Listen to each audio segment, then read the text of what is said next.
speed to the city streets. We began to feel the fire. We rise like tall buildings as the chemicals, they take us higher. The night's young, it has just begun as she puts her hand in mine. We wanna chase the night, wanna dance to the light, pull the stars from the sky, just two hearts running wild. Never sleep, never stop, as we shout from the top. We're gonna be two hearts running wild.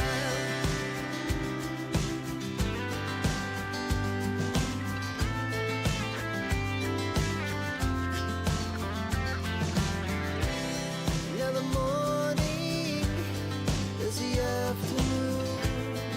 We lay awake in bed. The laughs so loud as the hours pass. We're gonna do it all again. We wanna chase the night, wanna dance to the light, pull the stars from the sky, just two hearts running wild. Never sleep, never stop, as we shout from the top. We're gonna be, we're gonna be two hearts running wild.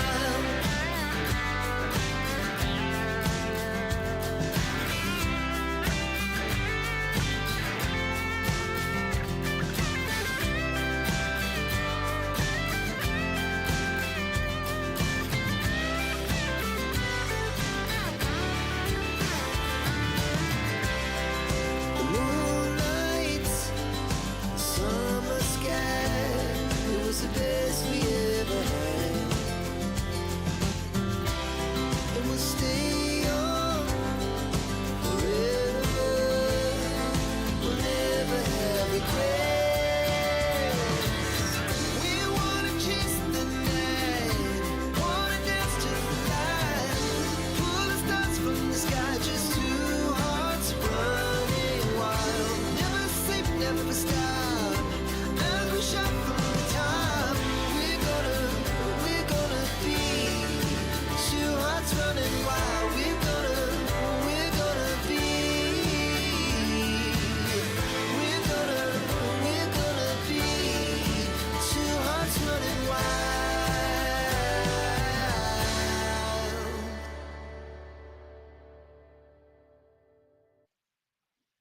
Hello, I'm back. It's Friday, and it's actually earlier than normal. It is about 1:42 p.m. Central European Time, so 1:45.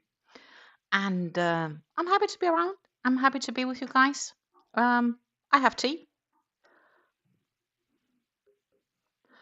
It's just on the warm end, and I have the plan on progressing today on the Heart Collector Shawl, where we got at. This is about where it's looking. Gorgeous. Before I will start on the next row, I realize I still have some ends I need to weave in here. So I was actually thinking I'll start to weave in some ends, and then we'll just crack on, see where it leads us today.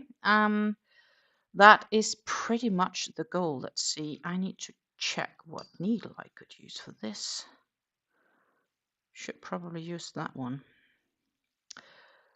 Darning needle choices. So I'll pop you guys down, and yeah, hope you're having a great time. Good afternoon, Helle. Wonderful to see you. I guess you are busy knitting, is a good guess. Let's see here.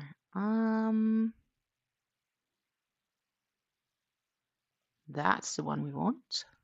We have the dual camera view,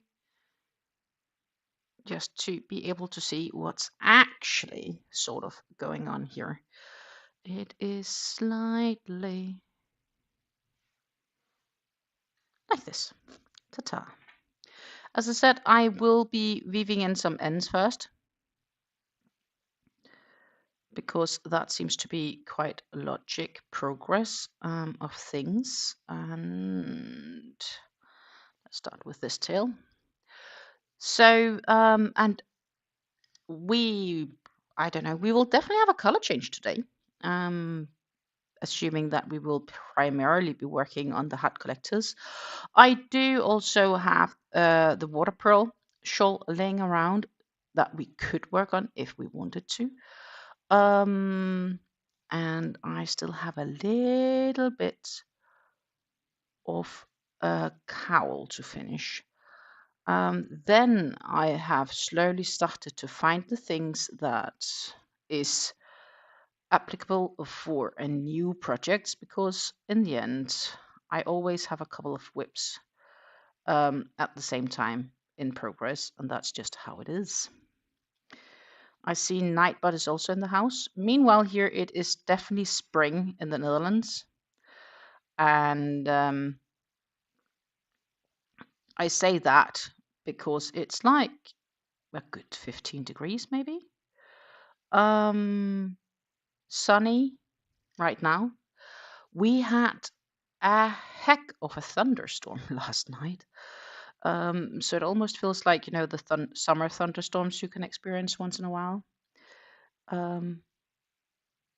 Being like, okay, then the warmth is slowly coming, and that is just so nice. It gets me really happy.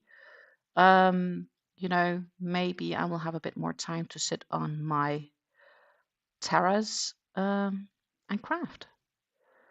Although if I'll do that, I will probably not be live at the same time, because that's just very inconvenient. Sitting in the sun, I wouldn't be able to see the screen even. I see that the light is a bit off. I thought I had fixed this light, but not completely. So maybe it's due to the default setting needing to get fixed. That was better. That was definitely better.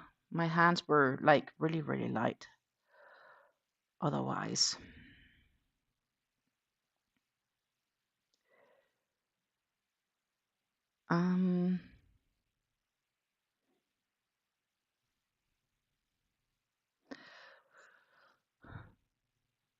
So yeah, we are pretty much right now just weaving in some ends, and then we will progress with, I believe it's row 28 or 29 that we got to. We are making the large of the shawls, which means that we are going to use 3 full cakes for it. Which means also it is gonna be quite a size of a shawl. And once those cakes are finished, my goodness, that's gonna be a nice removal from my current stash right now. So that was one end. Let's do the other as well. We should go that one the other direction.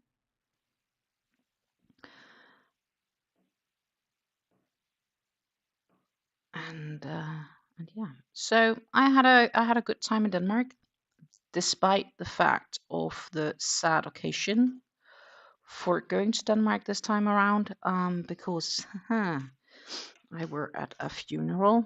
I think it was a beautiful funeral, and definitely a bit in her spirit. And yeah,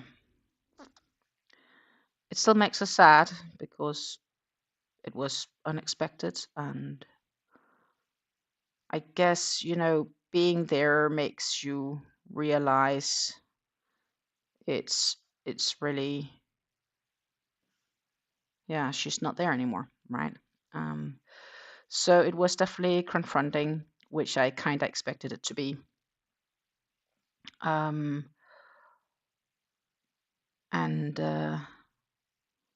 yeah, it was, further than that, it was beautiful. It was a beautiful day, sunny, I got to see my family again, even though I had not anticipated to see them that shortly after last time. But you know, we just don't know when the expiration date is. So promise me to make the best of your life and don't do stupid decisions. Just, you know, make the best of the time you have, and not much more we can ask for.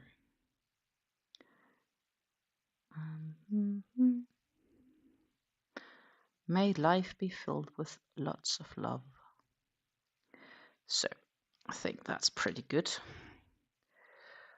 And we will cut this end. Yay, ends woven in. I am just gonna store my darning needle because hey, else I'll end up losing it somewhere.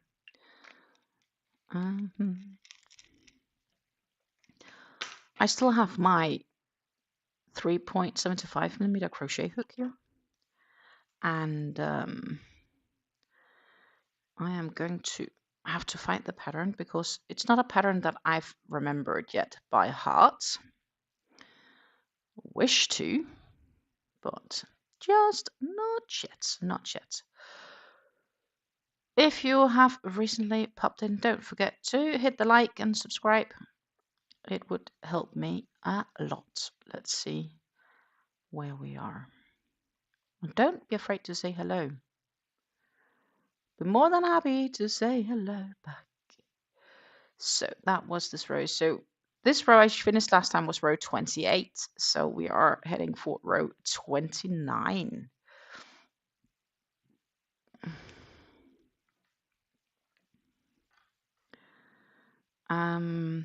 And what we are gonna do here, we are gonna do a chain 3 and 2 double crochets in the same stitch. So we are gonna do 2, but we are gonna stack those because I work with stacked doubles rather than. So we turn the work, and for those that's curious, this is the cake we are currently at, and as you can see, the color change here, it's getting pretty close. I don't know why it got dusty, but so we are gonna have a color change, and we already used the 2 first cakes of this solid mauve color. So we will be continuing when the color change comes. We'll just continue in this, and then when the next color change comes, it's time to cut the yarn, and then we will add on the next cake, which I have stashed here next to me. As I said, I have 3 cakes total. This is the Hobby Twister Rub and Cream.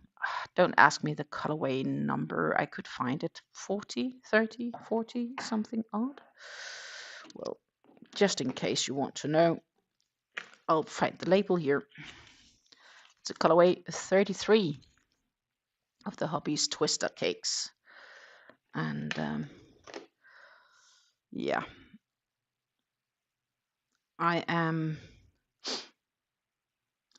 itching to buy yarn, but I am not, because I'm a good girl. I don't need yarn. I have plenty of yarn to make projects with, but I have to say I have really been itching the last couple of days. So let's see. That was the starting bit. Double crochet, so, and then I need to make a double in the next stitch like that, and then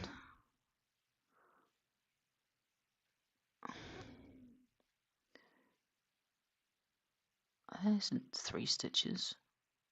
Oh yeah, there is, because that might be a chain. Gotcha.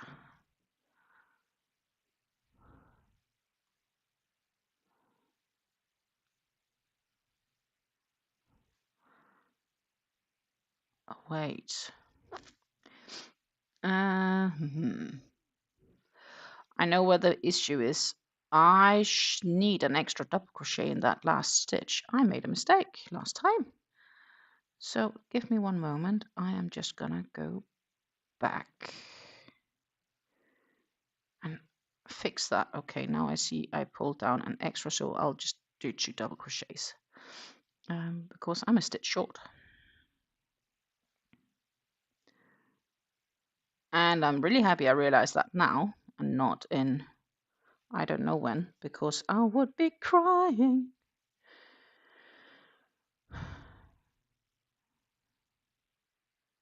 Should I have made 3 also here? Oh, goodness. I should have. Fuck. I'm a stitch short. Well, I guess we'll start by frocking then. What a day. That was not exactly what I had anticipated for the day. But I'm missing a stitch. And I'm not going to attempt making one. I'm just going to accept defeat. It's only 1 row. It could have been much worse. I think I've once frocked back 23 or 24 rows. Not on this particular shawl, but another shawl I made because I had forgotten 2 chains. And somehow I first saw it so late. I'm not sure how I even managed to or see it in the first place, but anyhow.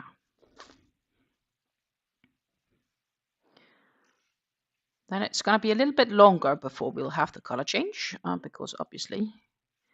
And this is also why I try to first weave in ends when I've done a couple of rows to ensure that I don't make mistakes. Good morning, Rev. Wonderful to see you. I'm a little bit early today with my live, and I was like sitting there and I was like, technically, I could go live right now. Like, I do have time, so I could just pop live. And I was like, okay, I'll do it. It's like, yeah. I should have technically been waiting a couple of minutes, like 15 minutes, but it's all right. Anyhow, that was 1, 2. Rinse and repeat. We'll redo this row because I had forgotten a stitch at the very start of the row, of course. Good. Skip the next space. That's this one. And then it's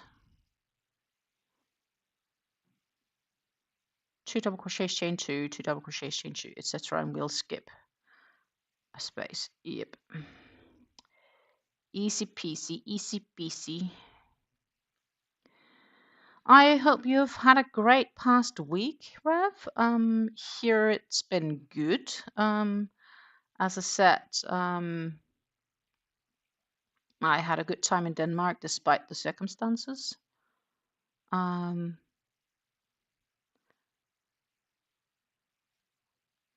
But it was good to be there. It was definitely good to be and say hello to the family again. And guess what? I had another upgrade to business class on my way home. Which I did suspect I would be getting because when I was selecting my seat, there was not many seats left and there was like a lot of business class seats not sold yet. Or somebody didn't choose to upgrade themselves for a discounted price. And from my frequent flyer status, I knew there was a likelihood of me possibly then getting an upgrade, which I did. Thank you, much appreciated. And yeah, so I got to enjoy that.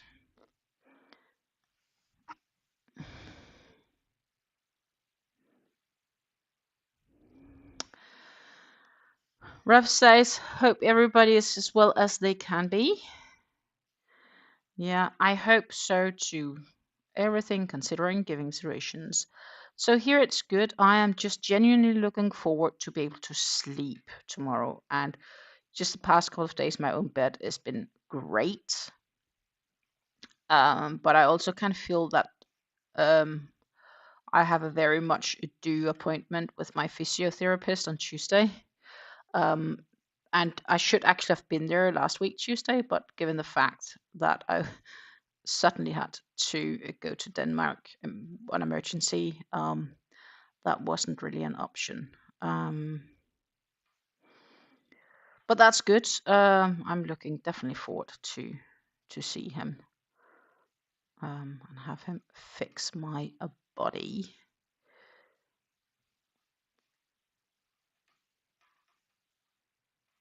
And meanwhile, we are just preparing here for the fans. So all we just had done, we can get to redo because Stina forgot a single double crochet. At first, I had hoped I had forgotten just on one side, but no, no, no, no, no. I had forgotten it on both ends. And that means I had to frog one row. It's a labor of love and it's a labor of perfectionism. I cannot unsee mistakes, especially in this case. It is a stitch I will be missing later on. And I'm not sure if it's possible to kind of quote unquote add it. I'm not that familiar with the pattern, so I'd rather just play safe. Ronan says, I do not recall if I showed you my finished waffle stitch stitch through. I think you did not. I think you only showed us about halfway because last time I were live is like 2 weeks ago. Because I suddenly, well, almost 2 weeks ago, Monday 2 weeks, because I suddenly unexpectedly had to take an extra trip to Denmark. And as I said, I was super happy to see my family, but I was less happy about the circumstances for why I had to do the emergency trip.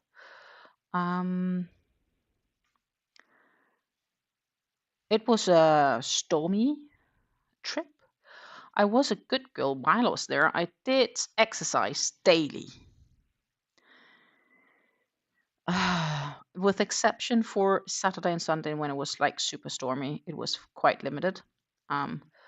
But all the other days I tried to do my 10,000 step thingy and get a nice little walk out of it. And that was indeed enjoyable. Now, please don't tell me it's only... No, it is chain 2. Good.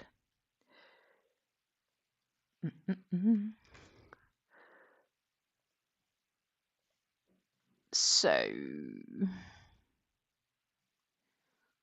we'll pop over and see. Ta-ta! Nice! I love these colors. It's very pride, rainbow. You know, just because you make rainbow colors doesn't necessarily mean it has to be pride related, right? But I like it. Gorgeous.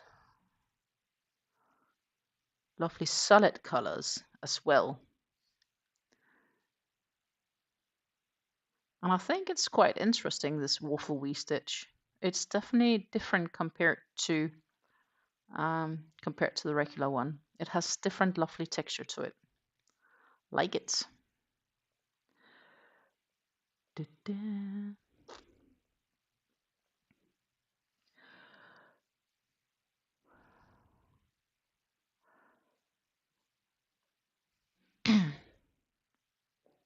Hello, Susan! Great to see you, girl. And it is indeed a beautiful rainbow. So, Brenda is someone has gotten a gift membership from a Rev. And Rev says it is pride related. And Susan's asking if it's one skein of each color, and he's confirming that. But in any case, we did get a membership gifted, so it is time to party.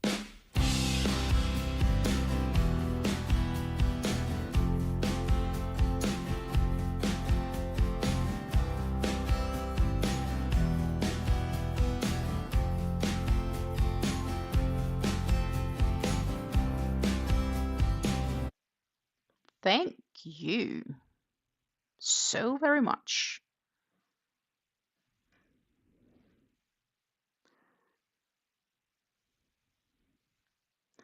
I hope the person who received the gift membership will indeed enjoying the extra perks and benefits.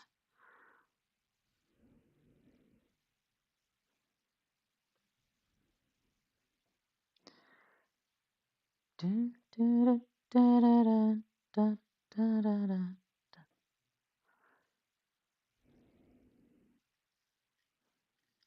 Yeah, I have a nice stack of yarn to go through. I am working on it.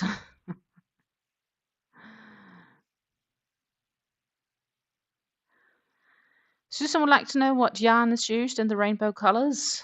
A good guess would be Big Twist, without knowing, but that would be my lottery guess.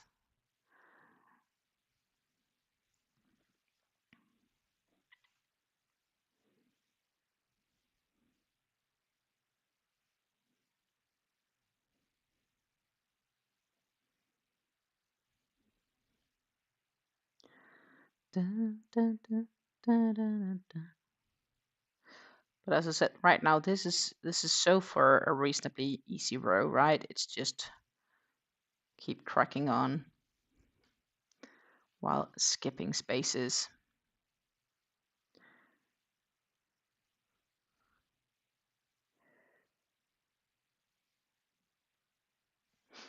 I saw that Kame Crochet, so Kame Crochet, had also released a new shawl pattern, which itched me.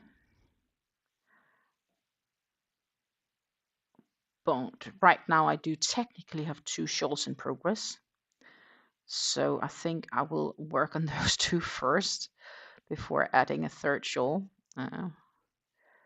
to my project list.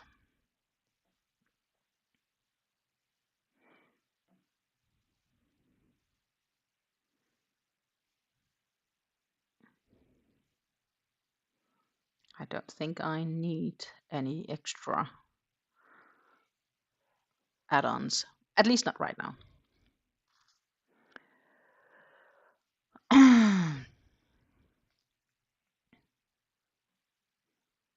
Yarn I used was the Red Heart Super Saver.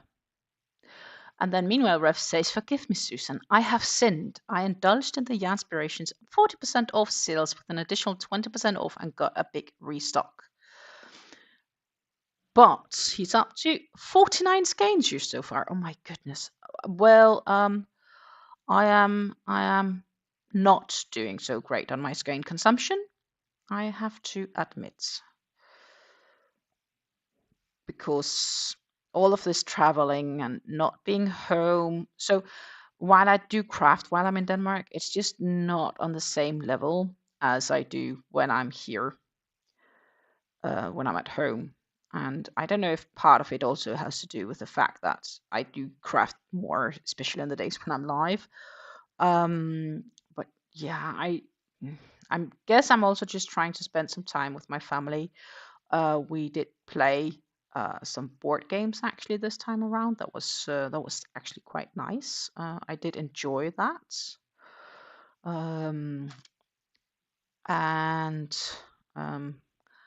I think the game has many names in other languages. I am not sure what it is called in English.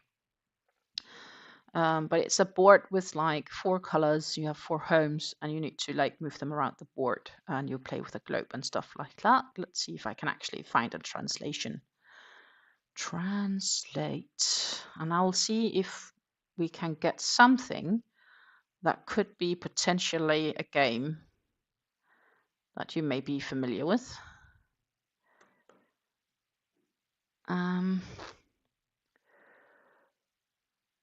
Oh my goodness. Honestly, I'm just gonna grab this and I'm gonna share my screen, and you guys tell me if you know what this game is, because I have no freaking clue what it's called in English. I know what it's called in Danish, I know what it's called in German and Dutch. I don't know what this game is called in English.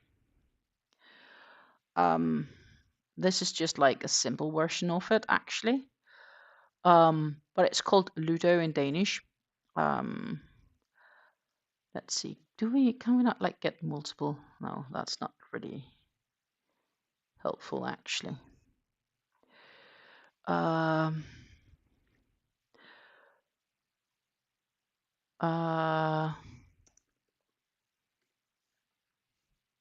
Let's see. Can we get like the real board with a globe on it? Please. Here. There it is. Whoopity.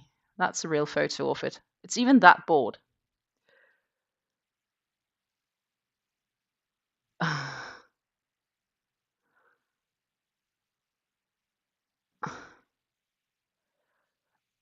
Rev says she thinks it's just called Ludo in English.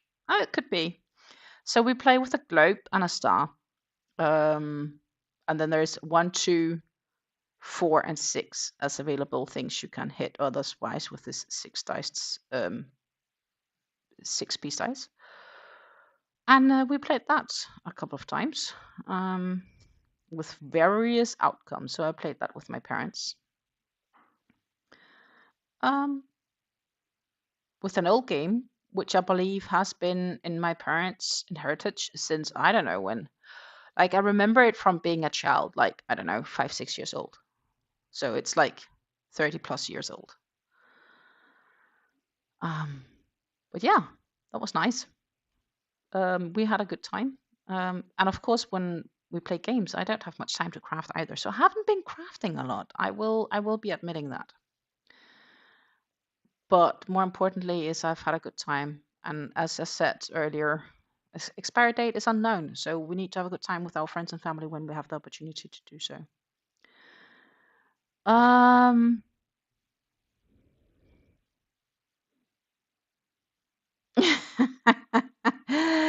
Susan says we don't see Rev's stash, so he's fine. Well, you mean I'm not fine because you see the huge stash I have. Which is getting closer and closer to being bigger and bigger. Well, it's just because I'm sorting it on Ravelry, right? And yeah, right now that is definitely a crazy stash, but it is progressing. Just slowly. Rev says I also did a small Hirschner's order, but that was for a project for a friend, so it never went into the stash and it's being worked up right now, so it doesn't count. No, yeah, that's kind of like me buying yarn and giving it to my mom for her to make something for me. It doesn't count completely.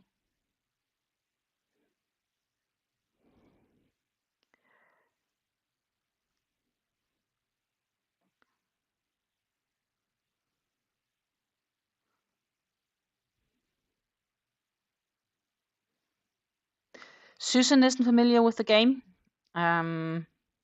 Basically, you get 4 pieces, or 4 brick, or 4 tokens that you need to get from all the way around, and you hit the dices, and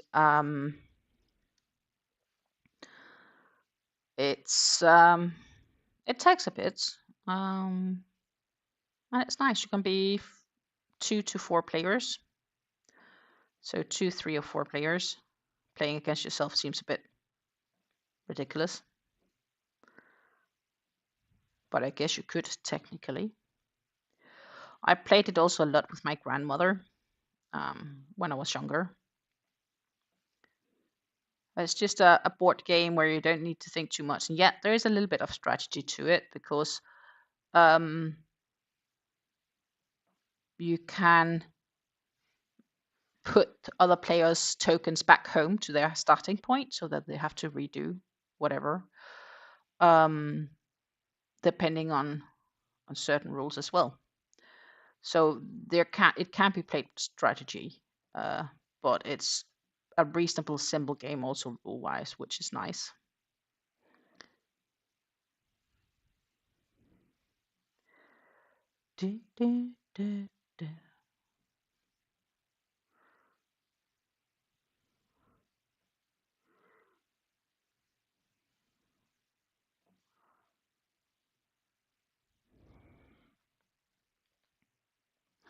But I don't know.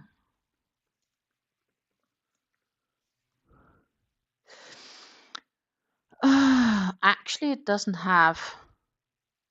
It seems to have the same name for English. Ludo is a strategy-based board game for 2 to 4 players in which the players erase their 4 tokens from start to finish according to the rolls of a single die. Ludo shares characteristics with other cross and circle games from around the world. These types of games include the pre-Columbian Mesoamerican game Patoli and the Indian Pasky. The game and its variations are popular in many countries under various names. Ludo uses a cubic die with a dice cup and was marketed as Ludo in England back in the 1896 by Alfred Koller. Koller eventually patented the game and sold it as Royal Ludo. The board game Uckers is popular in Royal Navy, is based on Ludo. We are learning things today. But yeah, there's a few variations of how the board could be seen and so on, of course. But that's kind of like all. So it's an English game. Originated in England.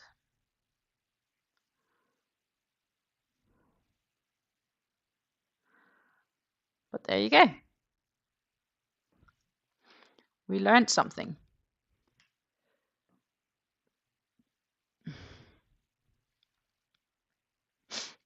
Russ says, I'm not super familiar with it, but I have seen it as an option in a few video games that have hundreds of board games as an option. I think it's okay. Like, it's pretty okay. Partially, I've been tracking my yarn usage, so I know how much to get when there is a big sale. Especially when you know then when the sales are. Like, there are some sites. It's like, you know, knowing that Hobby has sales on their yarns every so often. So if there is something I need, I will wait until it goes on sale. Because I absolutely refuse to pay full price for it. Let's see. I just need to see center. Dum dum dum.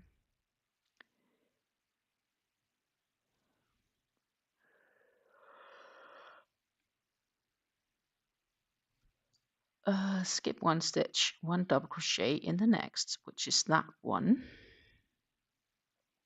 And then in the center, we again do 1, 2, 1, 2.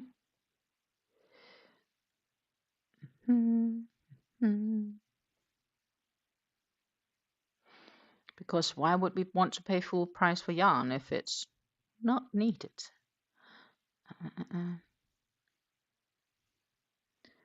Then it's again 1 stitch, skip the next. Then we are back in the here. I am catching up on chat in just a minute. I just need to get into the easy repeat after the tip here at the bottom end of the shawl. Like that.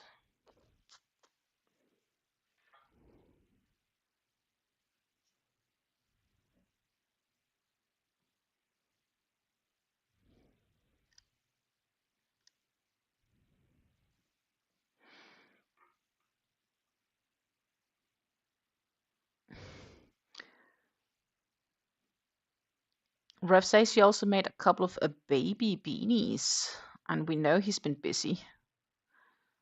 That is for the charity drive, indeed. There is definitely beanies here. Lovely colors. I get all in beanie mode for sure. Still making one a day.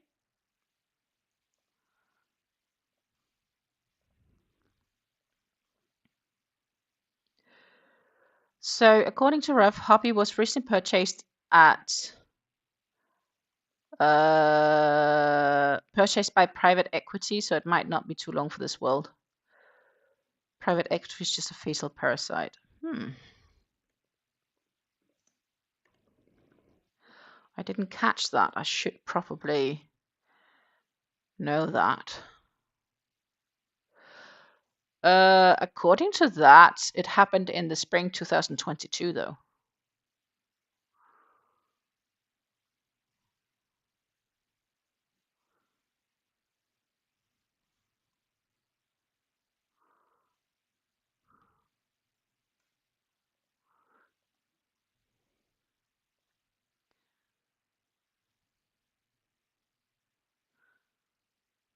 Um,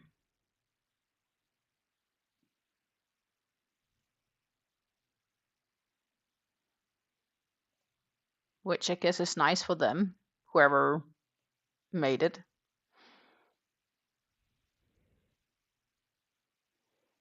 They started as an online store before they made the physical stores. Um, honestly, we'll have to see where it goes.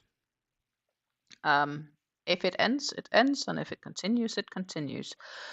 I've just come to learn that we just have to accept what things happen, and in the end, there are different places to procure what you have.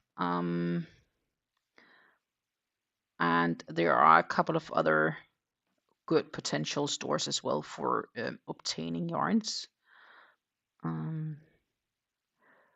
But from the quick news I was reading, it sounded like it happened back in 2022, the sale. And they got almost a billion Danish crowns for it, which is like 200 some odd millions. A bit less. $175 million, maybe, around.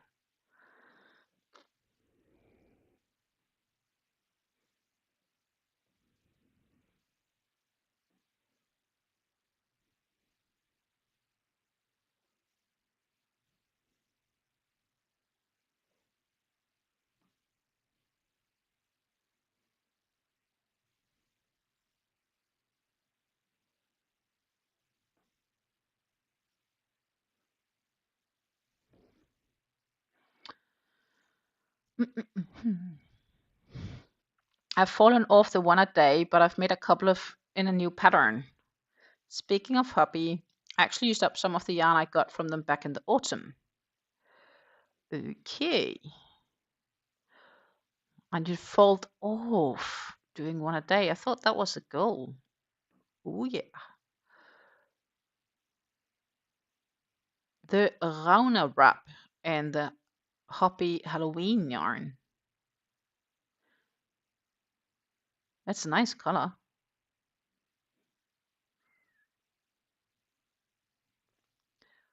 I can't blame the wifey for wanting that wrap at all.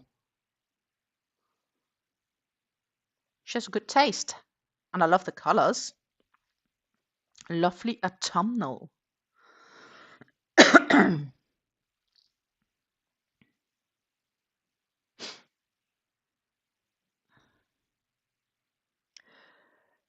Yeah, so I had all the great plans. On Monday, I won't be live, but I will have another sorting video. And then I will definitely enjoy the weekend. I will spend some time, I need to spend some time this weekend to take photos of my bucket hats. I do have a couple of bucket hats that I made last year. And maybe even, did I even start maybe the year before? I'm not sure. But I do have a couple of bucket hats, which is in my stash, and I'm definitely not going to use them all. So what I will be doing is I'm going to take photos and I am going to throw them on my web store, as well as I will be posting them in one of the Dutch groups. We have a group here in the Netherlands where you can sell your crafts. I will go ahead and attempt that to see if that would be any success. So I can clear my stash a little bit, my stash of finished crafts, and recoup a few euros. That would be nice.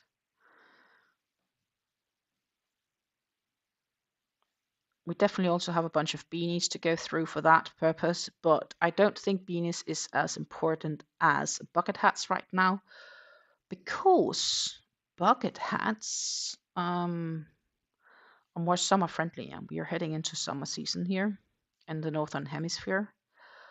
And also at the end of this month, in fact, in 17 days, it is King's Day here in the Netherlands, and that means that people all dress up in orange and Dutch flag and stuff like that. And I have two of those bucket hats. Could be brilliant options for King's Day headwear.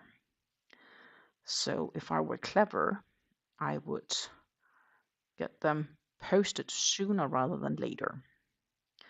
Also, the same headwear would be great for this coming summer for the World Championships in football. For the Americans, you guys call it soccer because the Dutch have qualified to play at the World Championships. And I'm sure there will be some Dutchies wanting to have a nice bucket hat for headwear. So I have two of those Dutch inspired ones.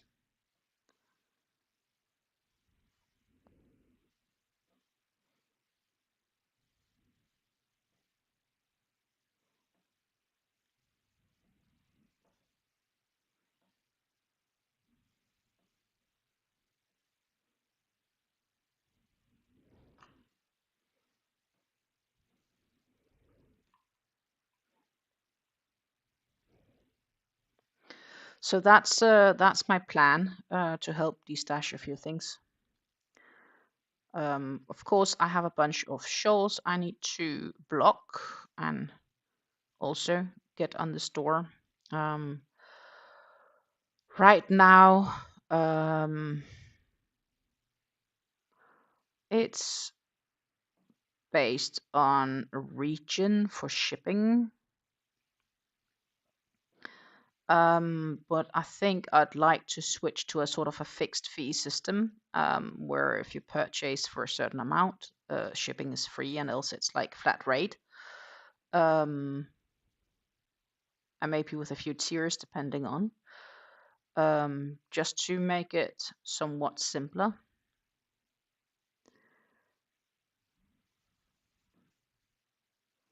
Than the current system.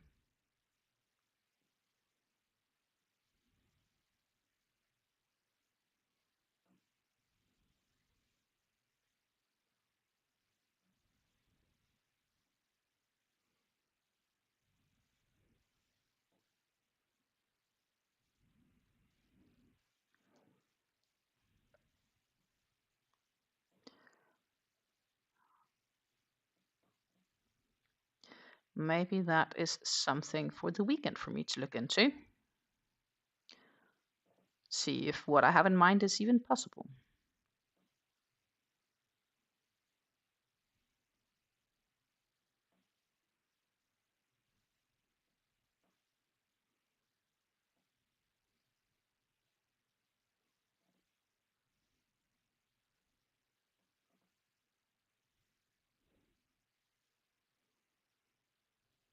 So we have almost finished all of the yarn I've frogged. Yay! I got to enjoy this one twice.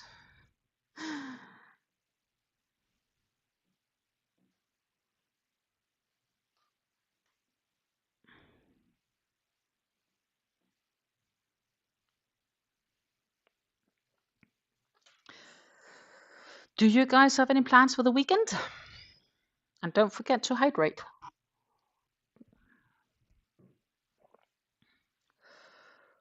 Whew, hot, hot. But yeah, so for me, it's just more administrative tasks and a bit of sleep. That's gonna be my weekend. Further than that, I actually for once don't really have anything listed. Except Sunday, we are gonna go out for dinner. We got an invite from my mom-in-law who wants to take us out for dinner. So we are gonna go out and have the classic Dutch pancakes. So I'm definitely looking forward for that. And never complain when it's a day when you don't have to cook. And then, yeah, that's pretty much it, I guess. So it is gonna be a somewhat chill weekend. Hopefully I can get some craft done. That would be nice. That would be Really, really nice to have some of the crafts done.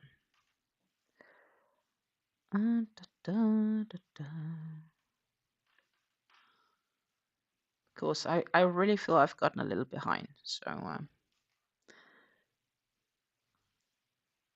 but maybe we'll catch up because after all, now I'm home.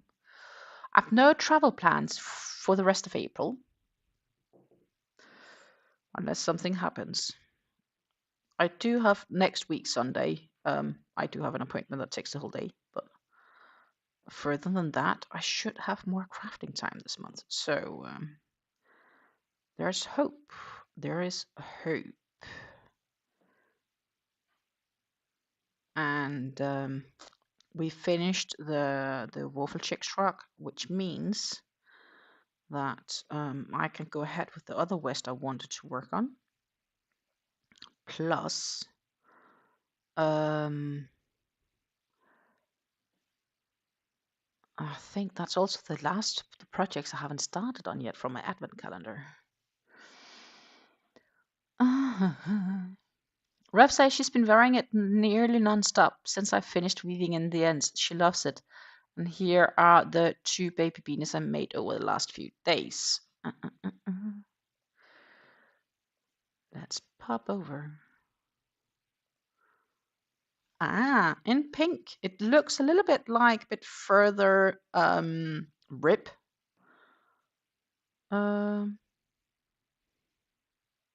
Ribbing. Looks good still. Looks so small, but it's because it's for babies.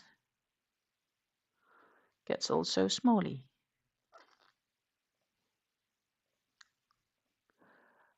I had to frog out a bunch of this row, and now I'm working on doing cross doubles and was going around the posts rather than in the head of the stitch. The next round does that, not this one. Oh, well, that's like me missing 2 stitches in this one, right? Ugh. At the end and the beginning of the row. Susan says I have to go soon. I will leave you playing until I return. Susan, if everything goes well, we'll be here for another 2.5 hours-ish or so. So if you're not too long, we will definitely be here when you're back. Take care until then. And hopefully you'll have a good time.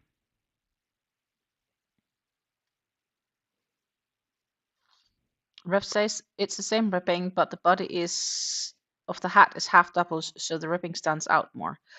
Ah, that could be. But yeah, baby beanies. They're so tiny.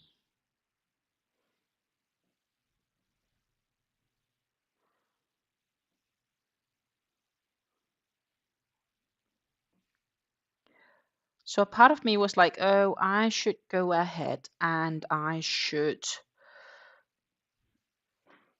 knit, put something on my knitting needles for beanies for when I'm on the couch, but I need to figure out which of the yarns I am gonna double strand. I'm not fully decided. I have an idea, but I'm not quite there, if that makes sense.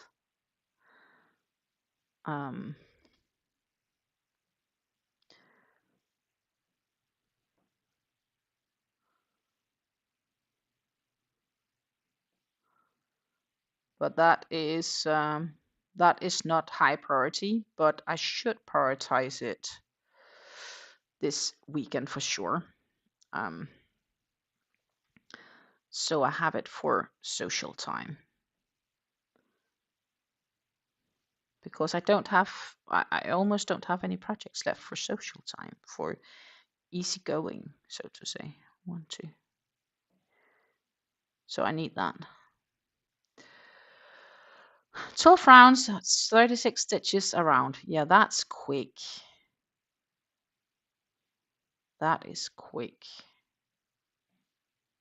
The crown is 12 doubles, 24 doubles, 36 doubles, and then 5 rounds of half doubles, 1 round of doubles before the ribbing, which alternates double crochet in front, post double crochets, then a round of singles to finish. Yeah, that goes quick, doesn't it?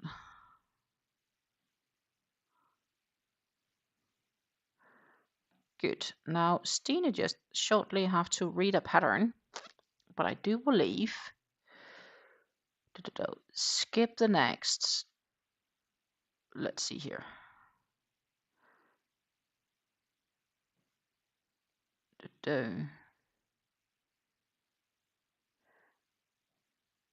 Skip the next chain 1 space. Then it is 3 double crochets in the last stitch, which before I had 2, which is why I then realized. And that's because all of the other rows I only had 2, so this row alternates. It's different. Here you go. We caught up. Officially, I've caught up. Row 29. We can now officially start on row 29. Hallelujah. That took it felt like it took forever, which it technically didn't. But that's because I had to frog, right? So that was the chain, which technically was a stacked double, but 2 stacked singles to create a double. And we have to have 2 double crochets in the same stitch. Okay.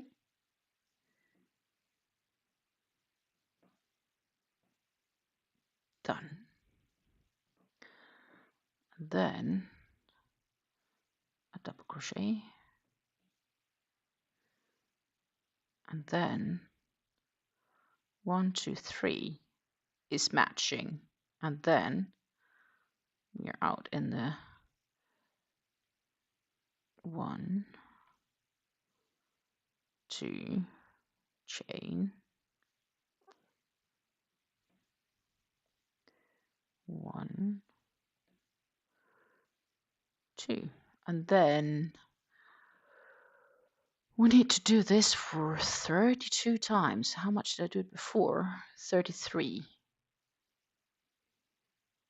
So that's 1 less.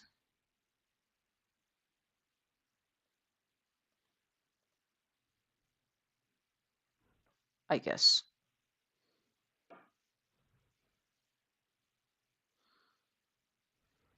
Because that was 33, wasn't it?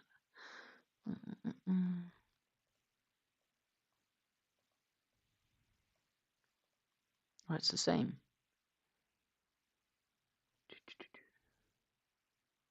Oh, it's different. Anyhow, we'll count when we get there. Row 29.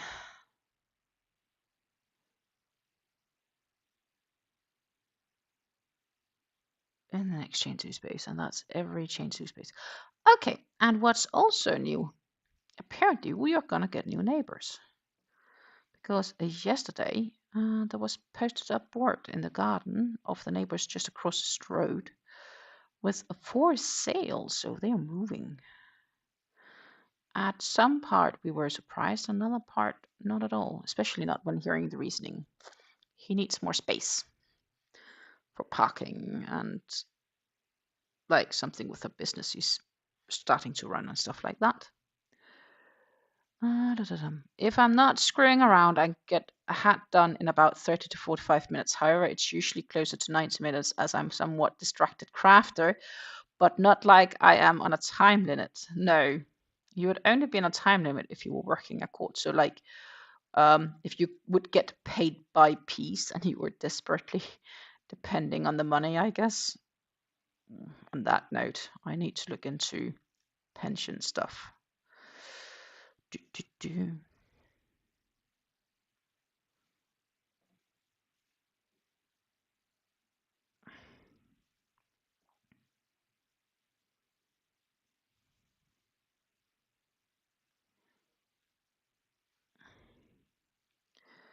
Because I do have a set amount of money that I can pay into a pension scheme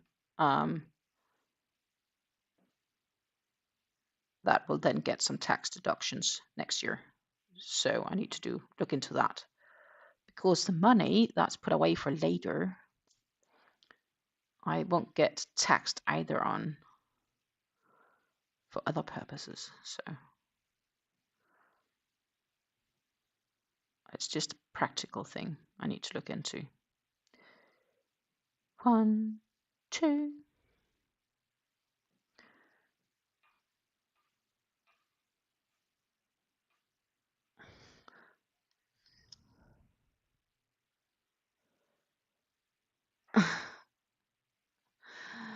Rev says, I have less than zero inclination to turn this into a business venture. I do this because I like it, and I like it because I don't have to do it. Yeah, I like it. I don't have to do it either. The bit more business part of it has gotten in due to me I can't gift it all away. There is a limit, and therefore it needs to make sense somehow. Also, it is like an emergency solution for should I lose my job. So it's like a multiple option thing. There's definitely a part of me being business minded about it, but also a part of me not expecting to ever make a fortune. I do at some stage want to design some patterns, probably make tutorials for them, and also offer the opportunity to be able to purchase these patterns as a means to support that part of my work. But I have absolutely no expectations of turning this into a full-time job. I'll not complain if it happens, but I'm also right now pretty happy in my current job. But the thing is, it could change. Suddenly, I don't have a job anymore. Maybe I won't know for another couple of months.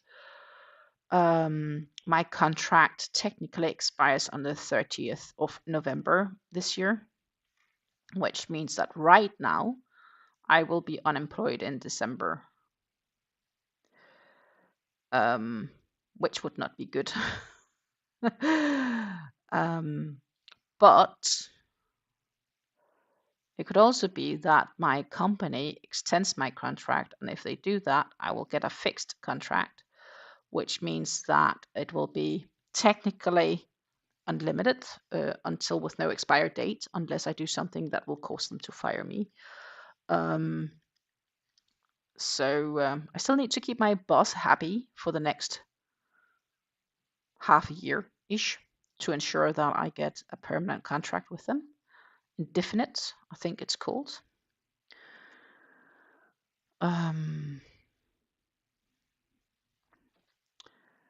So that would be really nice if that would happen.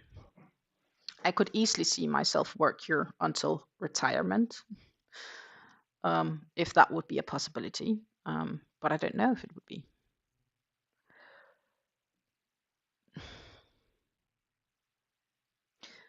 Respect those who are able to spin this into a successful business, but not for me. Yeah, we all need our choices, and I think it's definitely valid to you need to be able to enjoy it, and that is, I guess, subconsciously a fear that you at some stage may not enjoy it as much due to having it turned into a livelihood. And then we are, I guess, reverting a little bit back to me trying to figure out what would I want to do.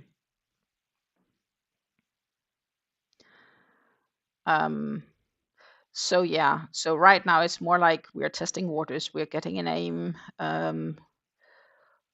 It's something I'd like to do on the side. It's something that I know I won't make a fortune on, for sure. I did intentionally though so I do have a small business where I do other things. So I already have the business registration and so on. And therefore I do intentionally add some of the things as business minded, with that purpose, because then I can also later on come with this argument. It's also related to if I end up on unemployment pay, then I'll have maybe again a couple of months where I have the rights for unemployment pay from the government. If I can prove I worked a certain amount of hours, then I'm still allowed to do that next to being on the unemployment payment. But what would be much better definitely would be to get my temporary contract turned into a fixed indefinite contract in November. And I should technically know that already by the end of October or even before then. So far, we seem to have a good mutual working relation and understanding. So yeah. Partially running a crochet business means you need to make things people want at sizes people are willing to pay. If I make a blanket, I would need to charge more than most are willing to pay to recoup time and materials. Definitely. That is also very valid. And also a reason why I see it more as a place for where I can like that my makes can move on, so to say, because we are discussing things at a very, very reasonable price. I should not be calculating an hourly salary on the things that I am selling. Some of it, of course, helps me have projects that I've made that we can talk on this channel as well. And there we have some revenue from YouTube. It is valid to say that the revenue I do earn from YouTube is, yeah, it's not a fortune. It's definitely not enough for me to live from it by any means. I guess the current YouTube revenue would need to multiply by 100 monthly to get anywhere close to be able to maybe replace my salary. So yeah, I don't think that's going to happen anytime soon. In any case, I will see it as if it's solid and it's flowing. That would be a completely different story. But I'm also kind of fine with it not being it, because I guess we can then go back to this. Then you're forced to constantly think about content. And I do feel sometimes that I do need to consider content and what I am making. There are some things I definitely need to be better at. And now, because I'm saying that, it does make me think, right? What can I do? What can I do to improve? And there is definitely a few things that I could improve on.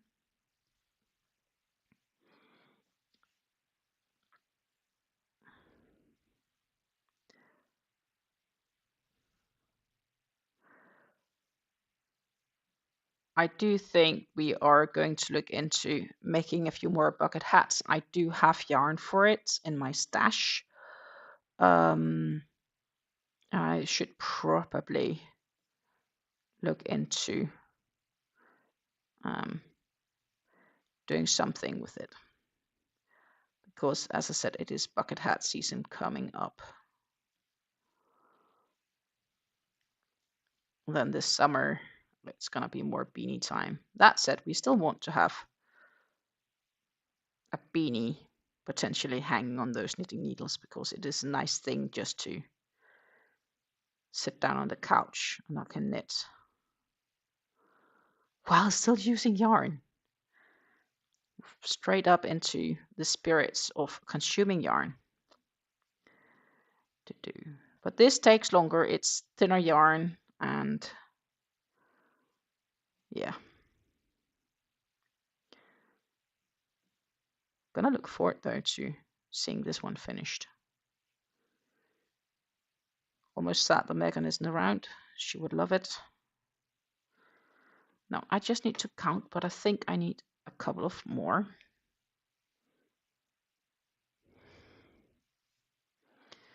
But yeah, it's not something you can easily make a fortune on. I should not count my hourly salary on many things, because yeah, that's would never ever be worth it. Rev says, for instance, my current thing is a blanket for a friend. If I was charging them, the cost of yarn would be 45, and then the time, even at a low rate power, would be high. Yes, that's the thing. Like, I haven't even calculated how long it took me to make the fleur. But try imagine, like, you know, I don't even know if I could sell it for, like, let's say 200 or 300 euros, but still, it's not even close to what it would be worth. So, ooh, that is gorgeous. It's coming out very pretty given the colors that they picked, indeed. You're doing the same amount of rows in each color every round, or are you having alternate rows? It looks like the same amount of rows, I think. Yeah, it does.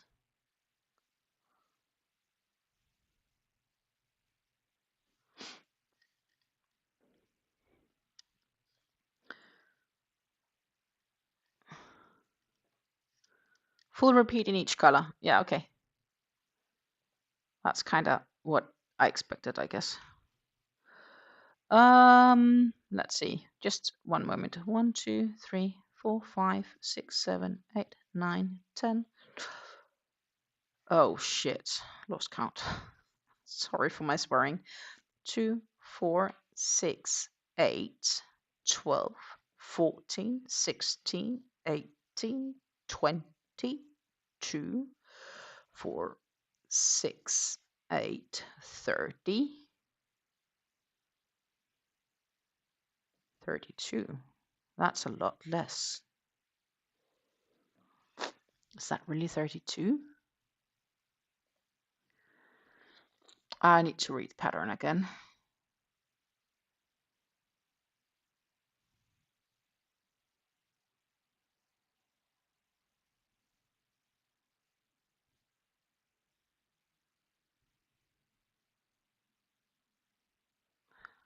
According to this, apparently,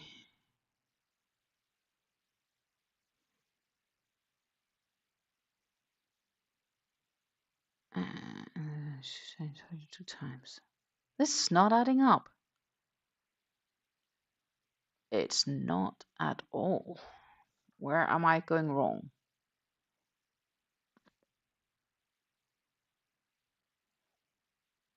I think it's skip 3 stitches, 1 and the next.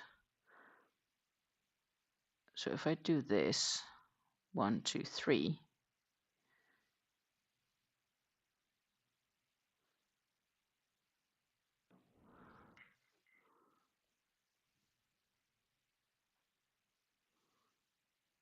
it's not adding up. um,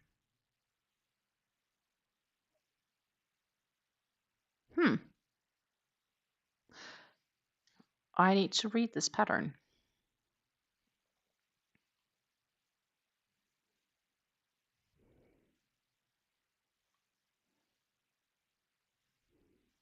It's a 6-row repeat. The middle has 8 rows because there are 2 setup rows before the repeats. I changed color right before the crossed double row, as having a sharp color change there makes doing the crossed doubles a lot easier. That makes good sense. That makes quite good sense.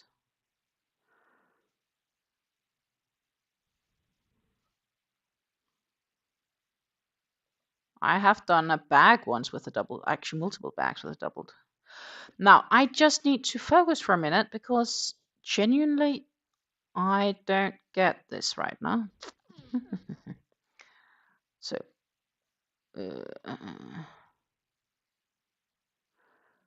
33 times or 21 times. So 21 would be the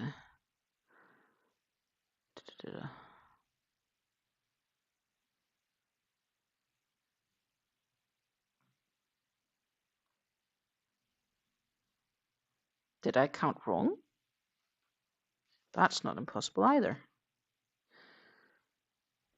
2, 4, 6, 8, 10, 12, 14, 16, 18, 22, 4, 6, 8, 30, 31, 32. Yeah, I did count wrong. Okay, that helped. Jesus. I am sometimes just a big mess. But then the real question is, am I really gone? So I am gonna skip this one.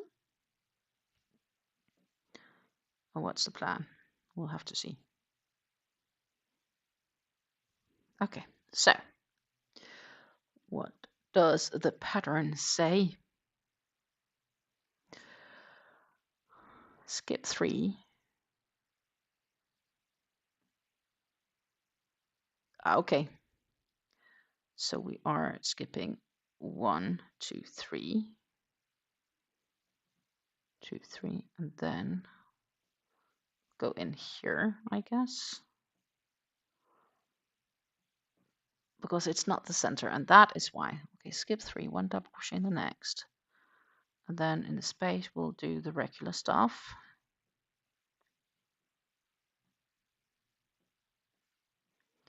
And now I know why. It's because it is also making like a fantail at the bottom. And then I need to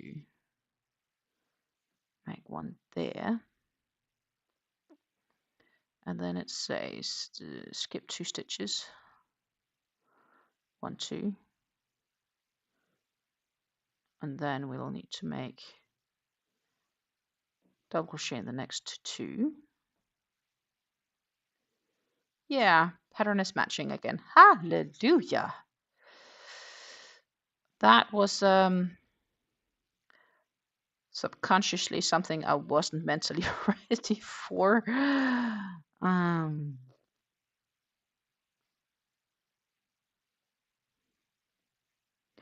But it's all right. We got it fixed, my friends. We got it fixed. So we got 2 there and we'll skip because we'll have to work a 1 in there. And then we'll make the 1, 2, chain 2, 1,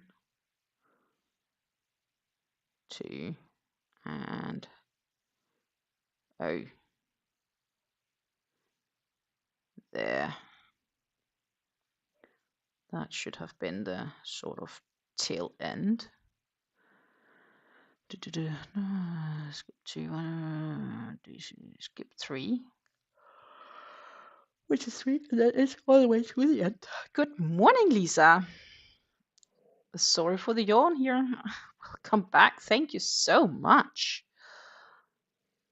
I am happy to be back. Rose says, it happens. I thought I was good at counting before I learned to crochet. Yeah, welcome to life. I think we learn when we crochet that what we thought we were good at, we probably aren't as good as we thought we were. I thought I was good at counting as well, but obviously I must have like skipped the count. Like, you know, it turned into be 248 rather than 2468 because it fit with the fact that I had skipped exactly 2 stitches.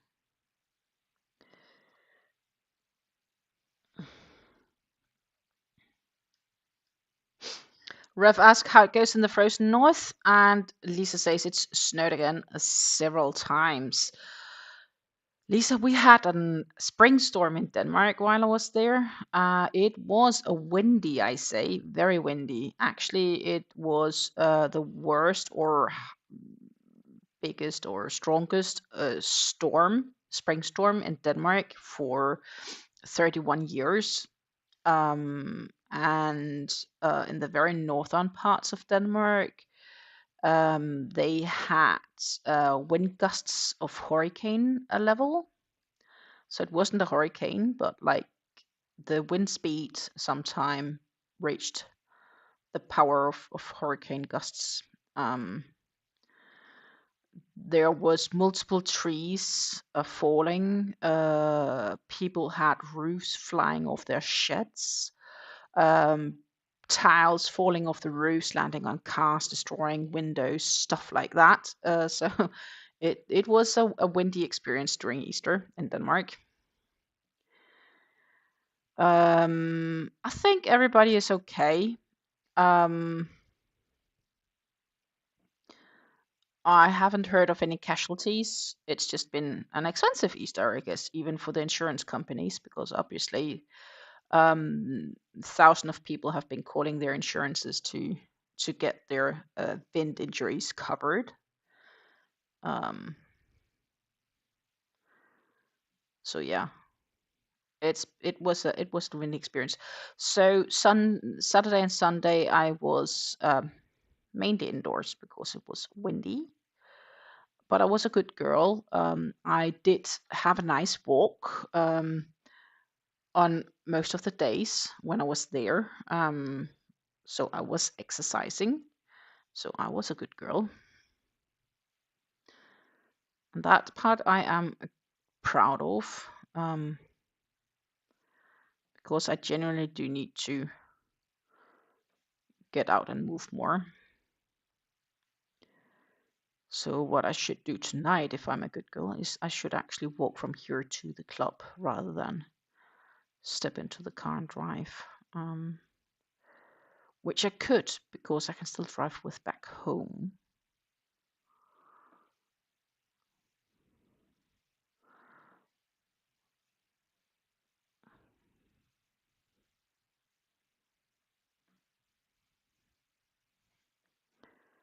And the benefit would be definitely for me to move more. It's not a bad idea. I'll give it a thought actually to see if it would work out.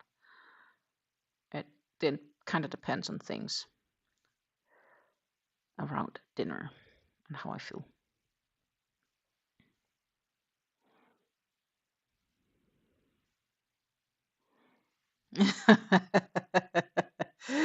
Praise to the young gods. I have exact count for this round, so I don't need to flop my stitches. Yeehaw! Well, Lisa, I started the day or the stream with frocking the row I made last time on this shawl because apparently I had forgotten a double crochet in the start of the row and the end of the row. So I was missing 2 stitches. But I'm happy I found out before I kind of like it wasn't further rows back. That would have been horrible. But still, I frocked the whole row back. Now we are just on the row I should have started with. Or maybe that's why it's good that I started a bit early. I don't know. We also almost, look here, at a color change. Not that much left.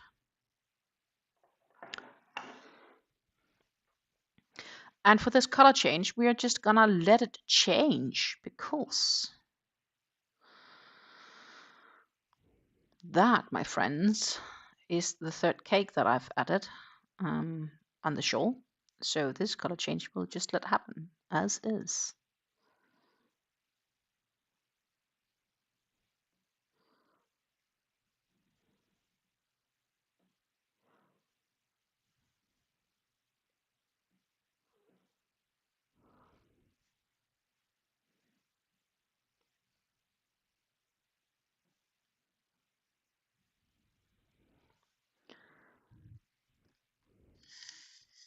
Lisa says, I had to frog back 5 rows on my shawl again yesterday. I fail at counting. Who doesn't? Apparently, we all do from time to time.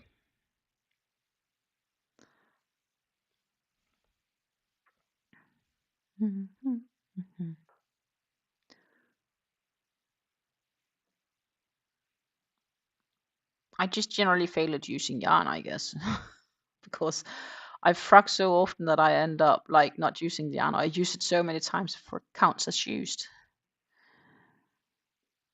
But yeah, so there's definitely a benefit for if I would get into the what is it called?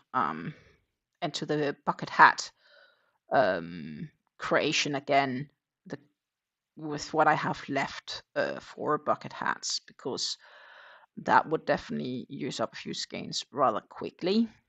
And it will add to my scrap pile of scrap yarns. I was wanting to at some stage maybe make a scrap basket. I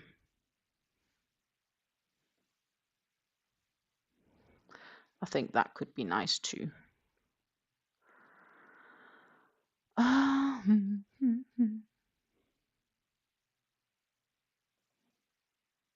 am curious, but I think no.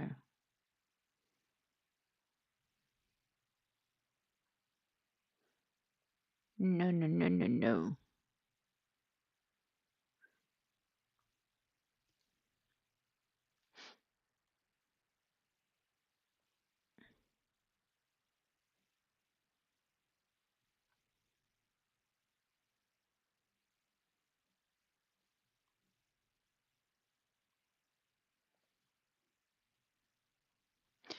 I was just checking if something I was considering were on sale, but it wasn't.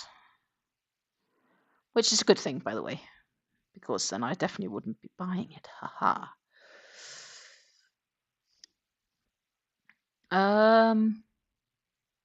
I started another shawl, but this one is knit and just got a stitch.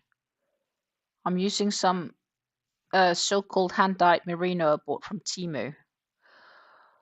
Well, yeah, then that's a question. What is it actually when you get it from Temu, right? Hopefully it is hand-dyed merino.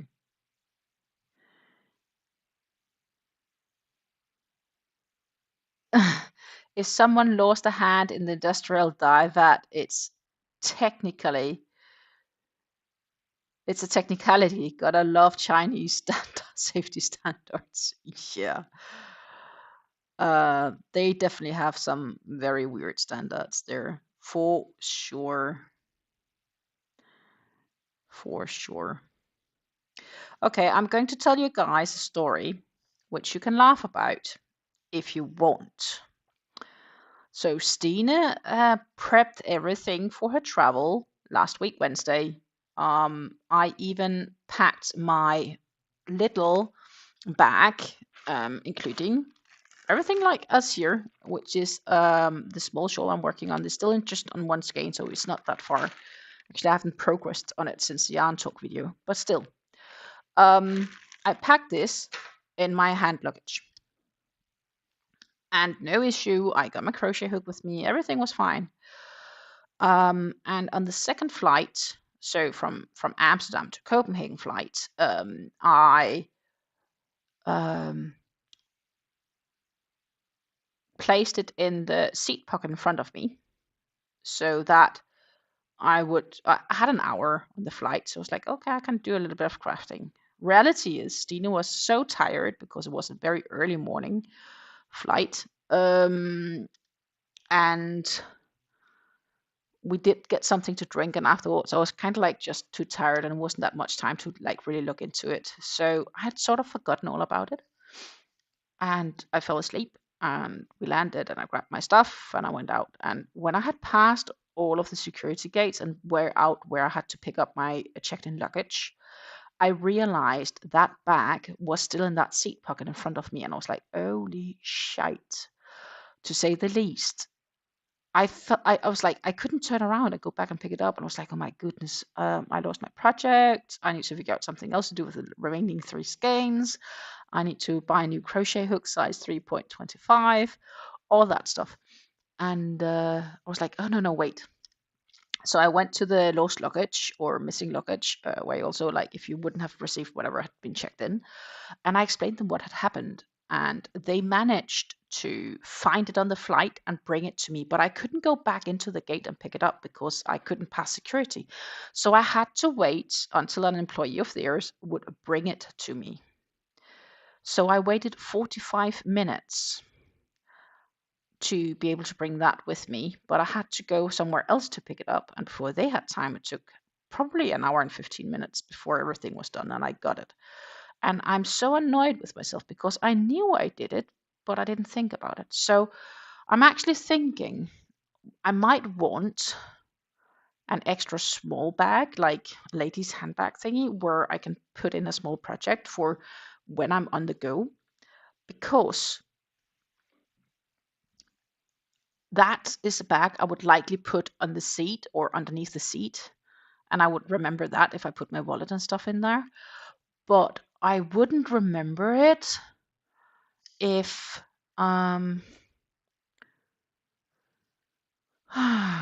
yeah, I wouldn't remember it if it was like up there, like my laptop and stuff like that. I'll put it on the overhead cabins and um not underneath the seat if I don't have to. So I need something nice and fancy. Plus, when I'm traveling with these 2 computers, I don't have a lot of room in my bag. So I need like just a small bag, just a small crossover strapped bag. So I'm probably going to look for shopping myself a bag because I would like it to be not necessarily crochet in this case. It's wool. I did a burn test. Okay, cool. But yeah, so that project, which I didn't do anything on during my travels, I had to wait for it, like, because I didn't feel like wasting the time I had spent into it already. Oh my goodness, that was annoying. I was very annoyed with myself. Very annoyed with myself.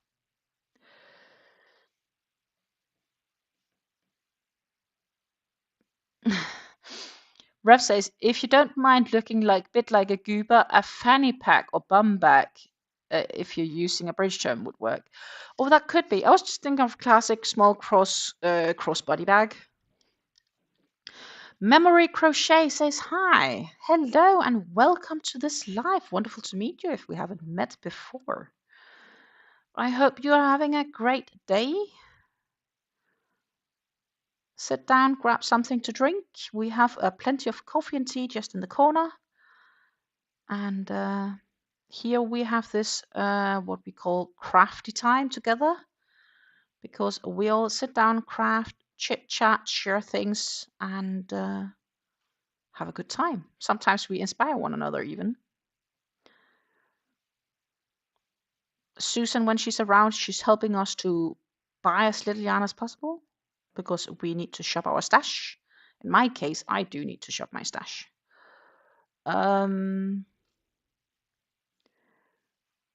Yeah, happy to answer questions if you may have any.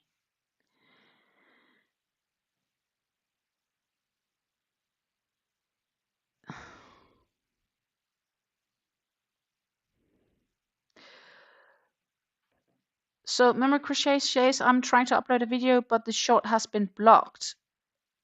Please help, fellow crocheters. I'm not sure how it's been blocked, honestly. You should probably contact YouTube support. They would be much better at helping than we would.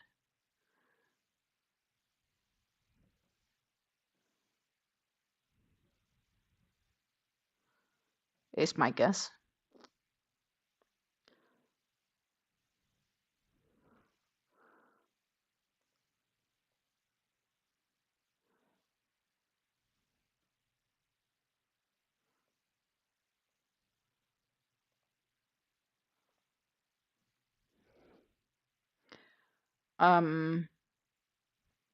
Because I never have issues with YouTube. It's been working so far. So if it's a YouTube issue, you should probably contact YouTube support. Back in your control panel, you have the options to contact YouTube. You can get direct help from them. That would probably be much better, I would imagine. Because I can only give a guess as to what the issue is. But if the issue is something that's account related, I can't help you in any case.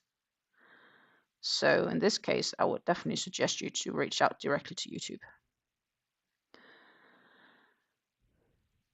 Oh yeah, and if you have music playing in the short and you haven't done that edit on YouTube, they will block it likely. You can't. You will need to use the YouTube music. What YouTube provides you for options. If you do the overlay before you upload it to YouTube, they will block you, or they will definitely demonetize it due to copyright rules. So you need to add music on the YouTube backend when, like, during the edit on YouTube. You can edit it on YouTube and add the music there. And if you do that, that shouldn't be an issue with the music, because that is music that YouTube, I think YouTube shares revenue with the artists from those shorts. Shorts aren't really the best paying medium in any case compared to long form content.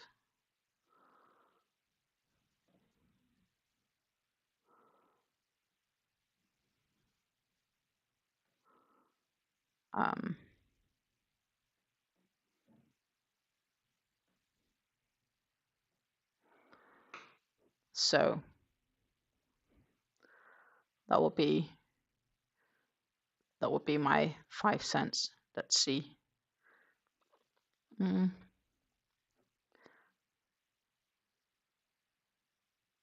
My best short is 7.6 thousand views approximately, and it made 42 euro cents. Just to give you a reference as to shorts is definitely not the where. Of course, if you're really good and it goes viral, that can look a lot more. But assuming this video, if we're assuming that I would earn the same regardless, and we say instead of 7,500 views, it got 75,000 views. That's 10 times more, right? It's still like 4.2 euros. So it needs to go viral for you to really earn money on shorts. I don't think it's the easiest job, personally. I think it's easier to make money on either going live or making long form content. So like videos, because with the videos, they will also likely pay multiple advertisements. Also, what is important to keep in note is if somebody has a YouTube Premium, they don't see ads and you get a tiny percentage of their premium fee instead.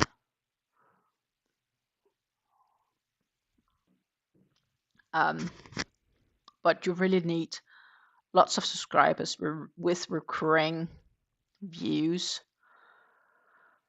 to really make money on YouTube. But I will say it is a nice little addition for that.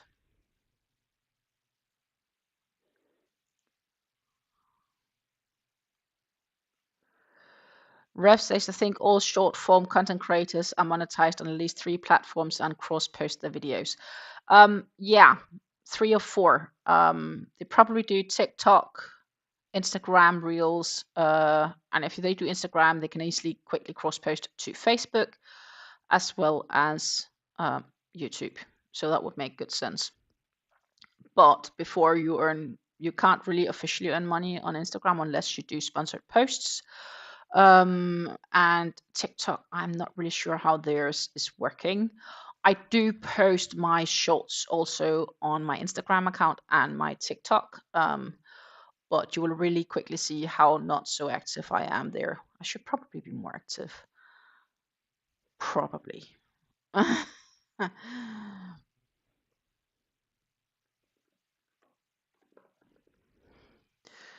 um,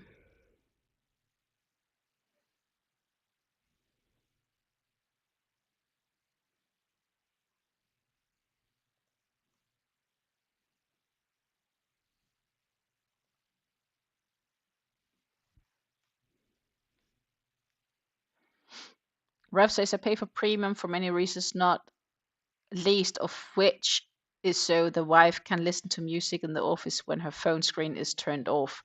That makes good sense. That's why I have Spotify Premium, because I don't need to physically be in Spotify to listen to tracks on Spotify. Which reminds me, I have no music on right now, so I really should go find my playlist just to have something in my ears.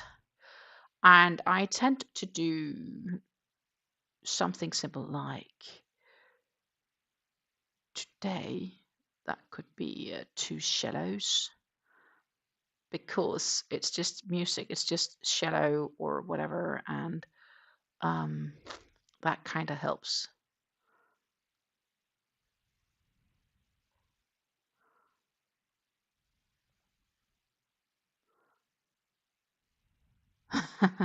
Lisa pays for premium because ads drive me nuts. Well, that was also an issue with Spotify, that you could only skip, I think it's 5 or 10 tracks in a day, and then you get ads and you can't skip and stuff like that. Okay, so skip 3 stitches, 1, 2, 3. Then I have 2 left. So I need to do 1 double crochet and then 3 double crochets. Okay. And then my friends, row 29 is finished. That feels like a victory after we fragged row 28, right? Finally. Finally.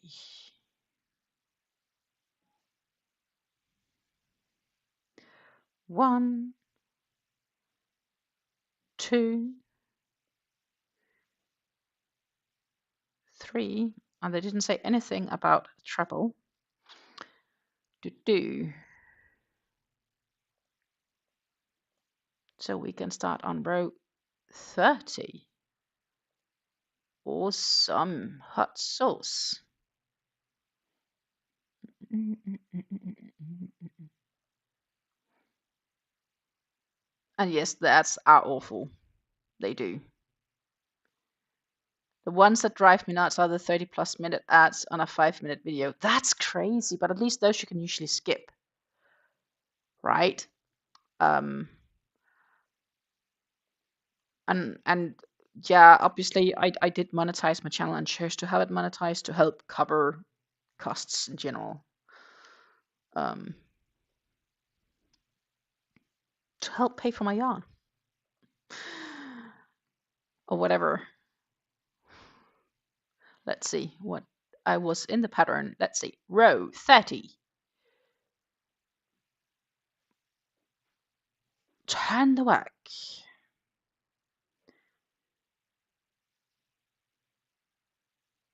And we'll have to chain 3, which basically is a stacked double, 2 stacked singles to create a stacked double. Because I think it looks so much cleaner than a chain.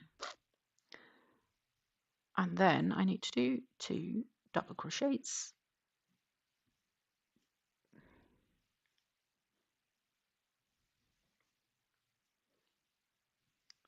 Done.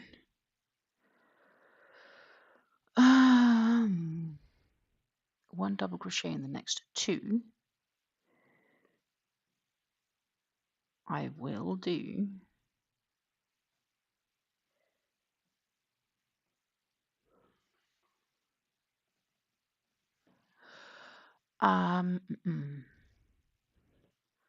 skip 3, yep, and then it's the same what we just did for 32 rows. Easy peasy.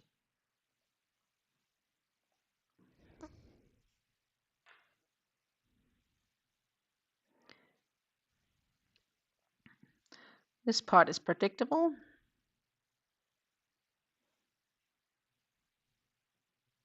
And looking at this, we are soon heading into a new color. Which reminds me, I still need to find this ka-ching sound with a color change that we could post. Oh my goodness! I need to find audio for that.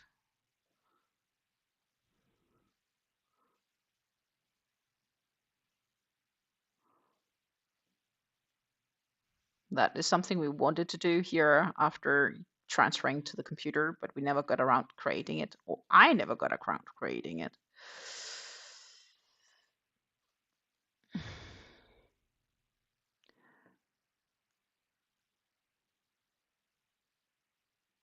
Lisa says, oh, I have news. I can tell you guys, because none of you know the people I know in real life. I'm getting the best Christmas present. Oh, sweet, a new grandbaby. Congratulations, Lisa. You are gonna craft so many things to this grandbaby. I'm sure of it. Oh, that is wonderful news. That is wonderful news. If you want some easy baby beanies, Lisa, I have a couple of free patterns for you.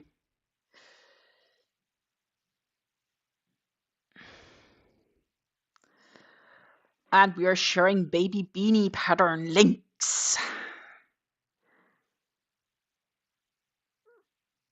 And they're all working up super quick.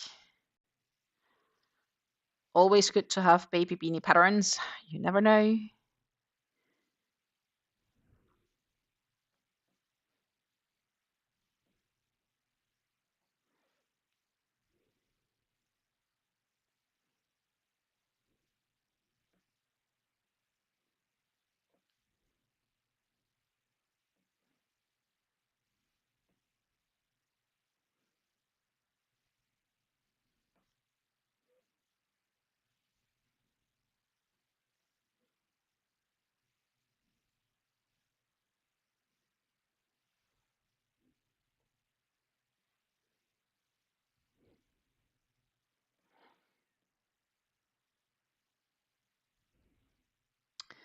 But that is wonderful news.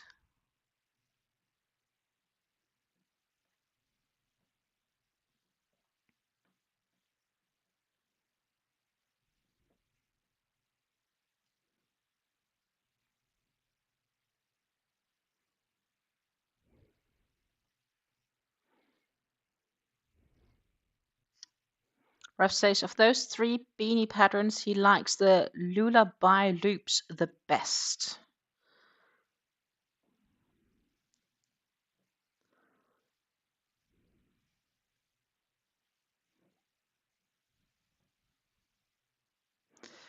And it's a Christmas child. That's nice.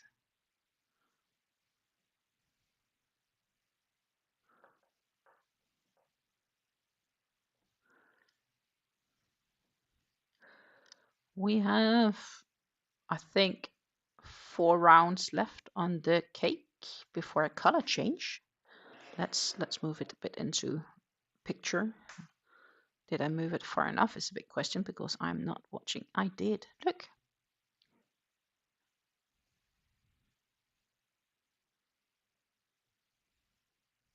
We are very close to color change. So nice. I'm realizing we are not on the, we're just on the streaming. I should actually pop over here. That would be better. Hmm. Don't forget to hydrate.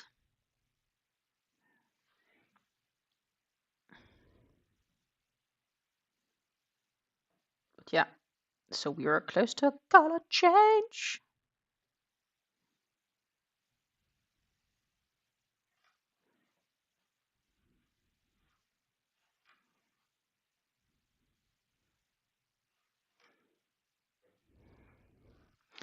Tiny Treasures also looks really nice, but I'm not a fan of crossed stitches. They look great, but I don't like doing them. Ironically, I'm on my second row of cross doubles in this repeat. Yeah, I'm actually okay doing them. So the summer shopper bags that I've made have crossed doubles, and I personally think they're all right. To be honest,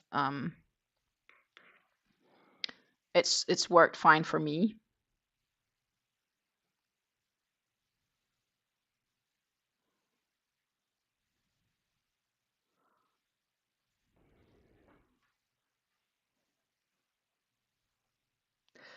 On that note, it is definitely also time to get those bags. See if I can get those moving. That would be great.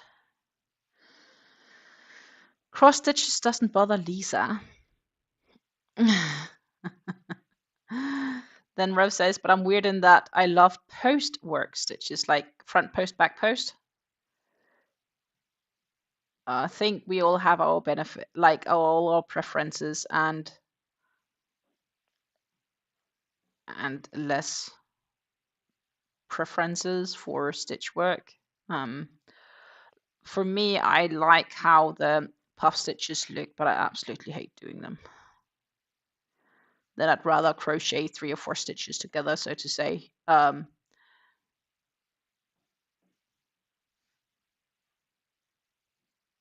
because the likelihood of the yarn splitting is less.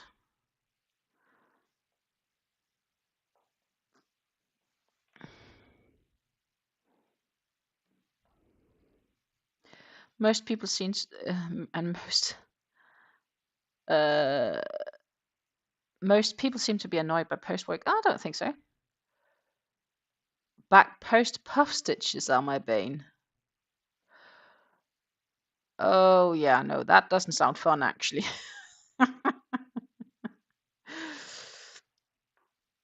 Oh, looky, looky, looky, looky, looky. It's right here. It's coming right there. Look!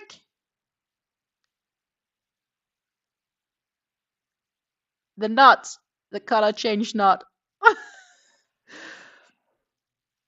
We still have a bit of yarn to crochet up, but it's coming, my friends.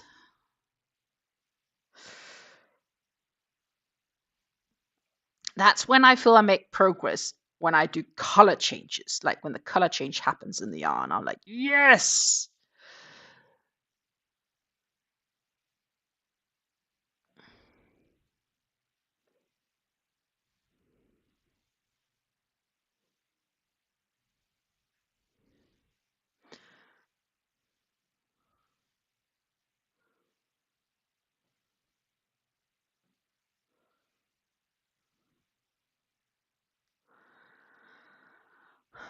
Some people work themselves into knots to avoid back post stitches. Nah, not me.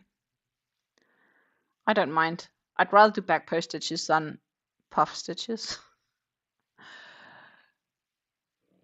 Normal post work doesn't bother me at all. All puff stitches. I just don't like back post puffs. That sounds like a pain in the rear. It really does.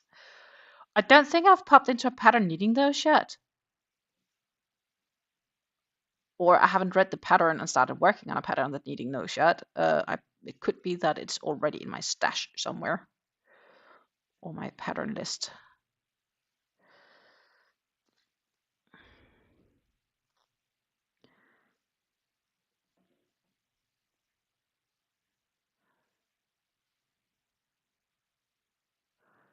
Yarn split. Fixed.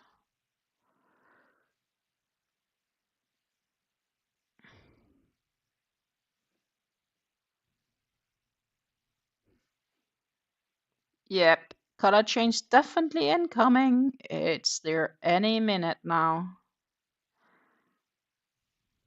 And I genuinely mean, when color changes happen, that is really when I feel I'm making progress. Look, here it is. How sweet is that? Color changed. Bing, bing, bing, bing, bing.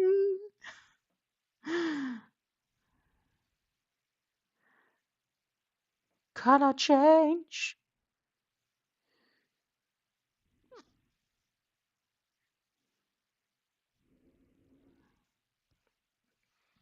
That happened halfway on a row, but I'm not bothered. I'm just cracking them on as they come. I am not gonna be insanely color controlling because that's just too much work.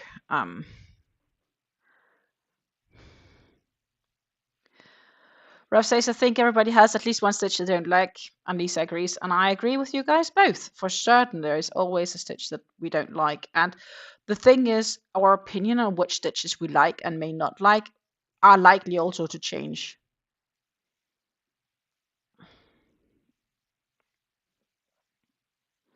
until, you know, eventually you meet a new stitch which is worse than your previously most hated stitch.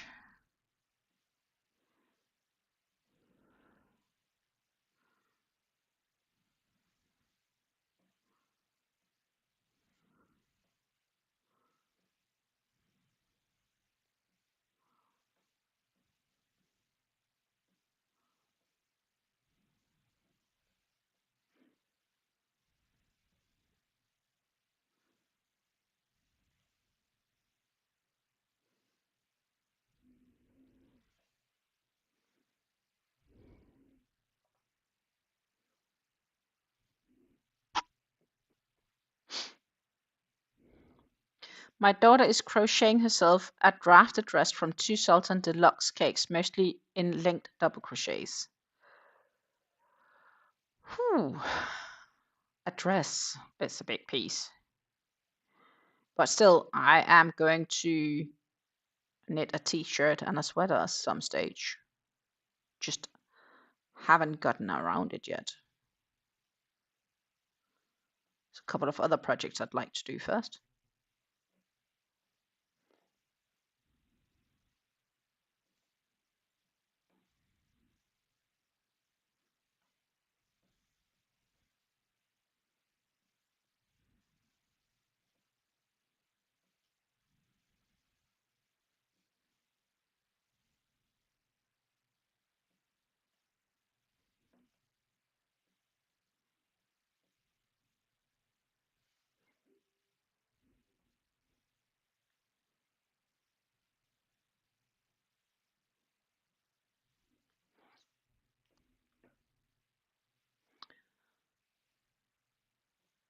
She's doing it top down to her knees. Still, that is quite some job. Of course, it helps if she's in size extra small, I guess, because it's less work compared to if you had to do it like, let's say, size extra large. But the benefit about crochet is you can make it exactly fit your measurements, as I did with the waffle chicks rug, right? I ended up not looking at the pattern descriptions at all and just followed the general guideline on how to make it. And I'm pretty happy with how it turned out. But I also learned a few things for if I wanted to make a future version of it. Lisa says she's shorter than me, laughs. And we all know Lisa is not the tallest woman here on this planet. So it doesn't need to be, it's not that much of work then compared to if it would have been like me. I'm like 1 meter 70, which is like what, 5 feet 7 ish, or 5.7.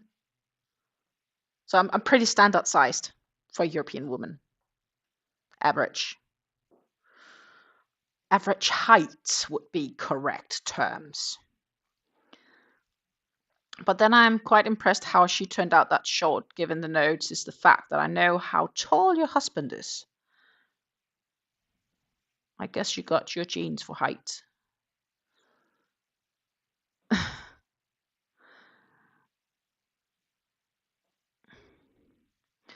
But on the other hand, I'm shorter than both of my parents. Not that I'm 100% sure when I'm looking at my dad, but I think that's age.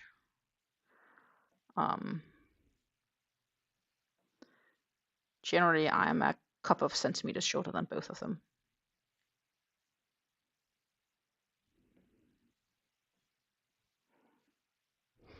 She did get my genes. I got my mom's genes, but I'm still shorter than my mom. She's a little taller than me. So that must be the genes from my dad's side, because my grandmother on my dad's side, she was not a very tall woman. She was quite low. She was quite small, and also quite petite. Like she was an extra small-ish size. She was by any means not a big, tall woman. Just needing to keep track here of the pattern as we are getting closer to the tip of this row.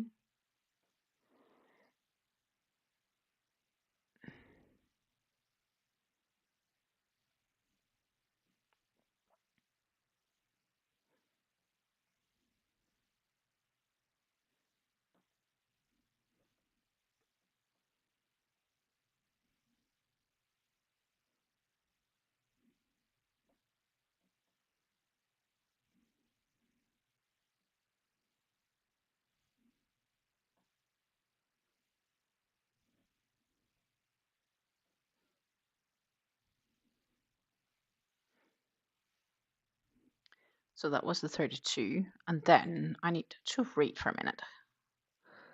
Skip 3, 1, 2, 3.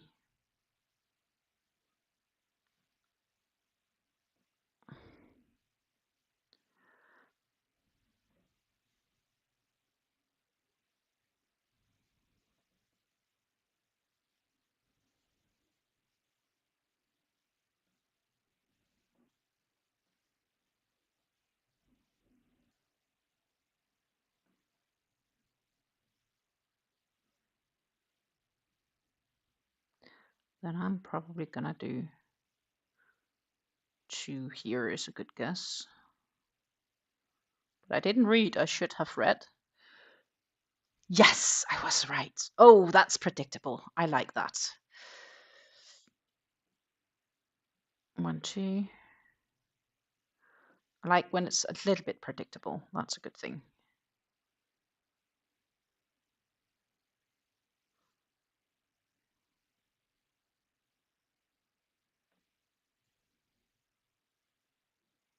A bit of predictability is always good.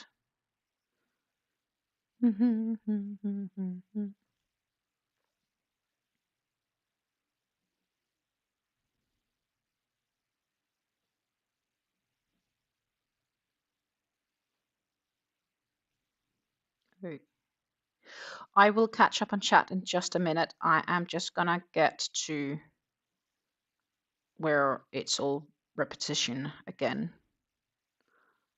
Thank you, meanwhile, for your understanding. We're almost there, though. Just need a couple of more stitches.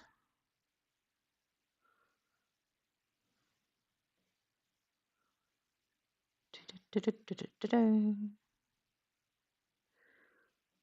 then 1, 2. And on this side, I should also have 2. If I'm not wrong.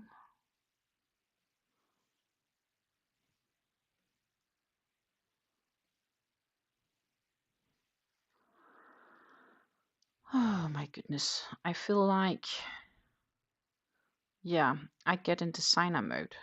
Like I'm getting ideas right now. I'm inspired.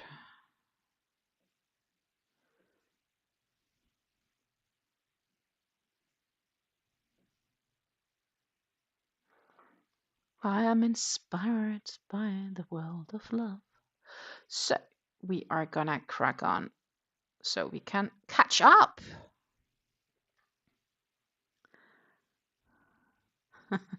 My boys got all the height genes. My older boy is 6'2" and the younger is 6'3" and only 15 years old. Oh yeah, definitely. They definitely got heights there. I guess it was predictable eventually. Somebody should get some height. I don't know how tall my grandmother actually were, but she was not a tall woman.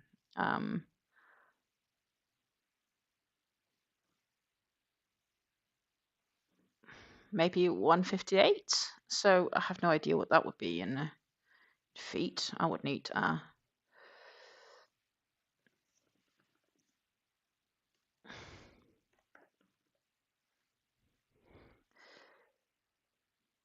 let's convert.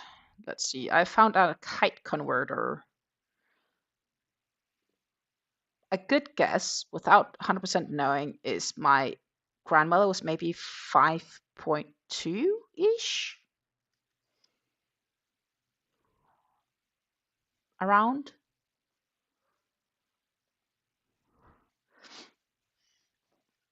At best.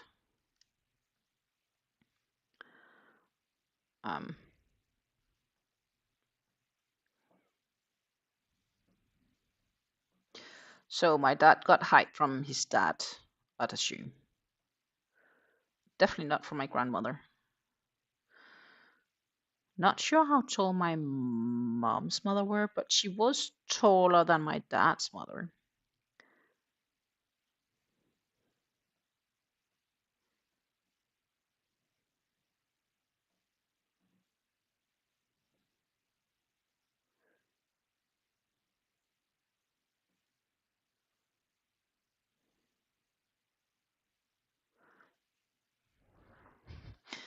My younger son also has the biggest feet of the three of them by 1.5 sizes. That is a fair bit as well. So he just got all of the growth in all directions, so to say. But on the other hand, if you're taller, you also need bigger feet because else it's more difficult to keep your balance when you're standing. So while it doesn't always go hand in hand, it's not unlogically it goes hand in hand, so to say. I do have the most average foot size as well when it comes to feet,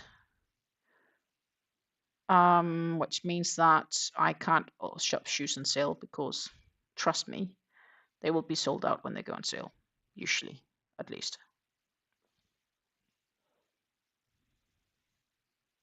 I did spot a pair of new Asics sneakers, which I'm like, I should maybe consider getting them. But I haven't done it yet. I haven't pulled the trigger on them yet. But maybe I should, because they're actually discounted right now.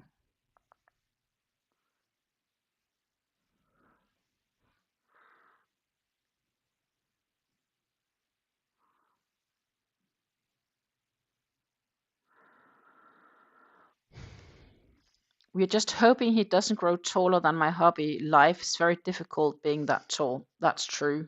Like, you only want to have the emergency exit when you're flying and stuff like that, or you have to fly forced business, or you get pain in your knees because the seats are just put so damn close to one another.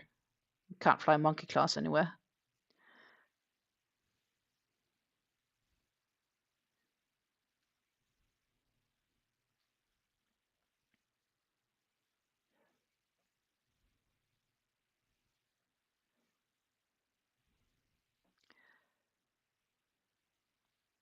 That was another benefit of getting upgraded to business. There was more leg room. That was nice.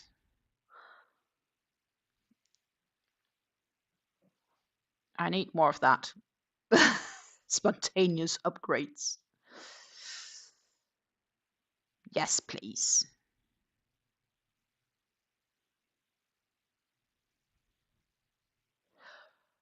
Oh, that's true. I didn't consider that because even fitting in a vehicle, as Lisa says, is most vehicles they don't fit.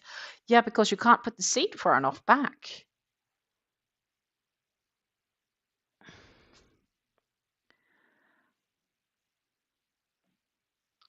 So ideally, he should have split a little bit with his sister by the sound of it.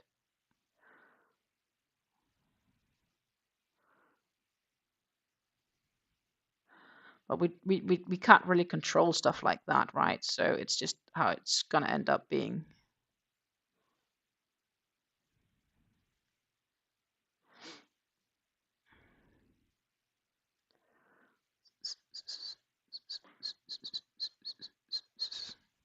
Yeah.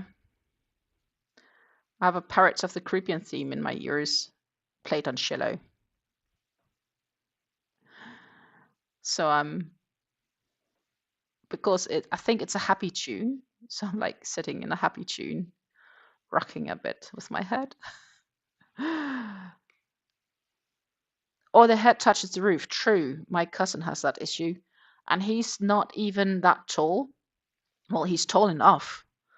I think he's 197, which in feet would be 6'4". He's 6.4.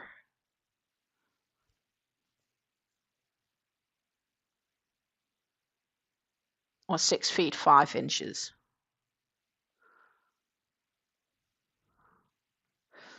His issue is if the car gets too small, his top of the head will touch the roof in the car.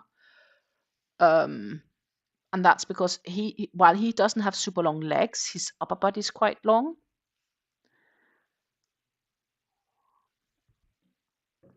So he's familiar with that issue.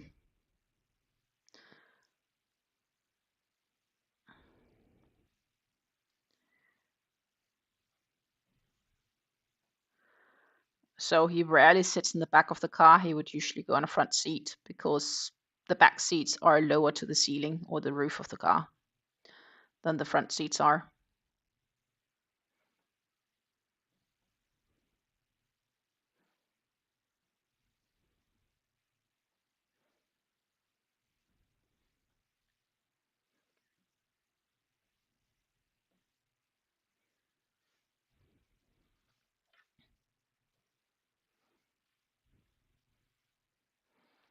When we travel and rent a B&B, we have to see pics of the beds. If there is a footboard at the end of the bed, then they won't fit in it. That's true as well. Yeah, life isn't easy when you're too long either. It's just like you have difficulties when you're too short. I think the bottom line is that things are made to fit the standard human being and never to fit the non-standard human being.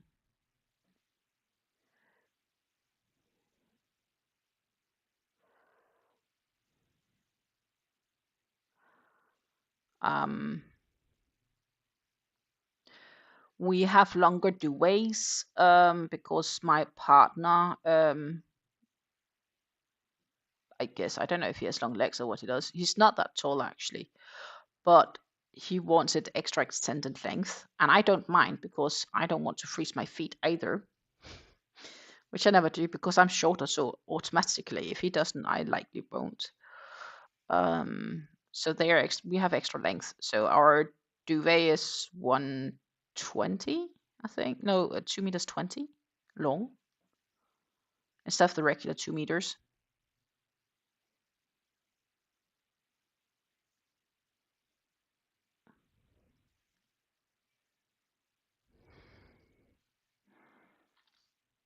Well, the head touches the roof. Yeah.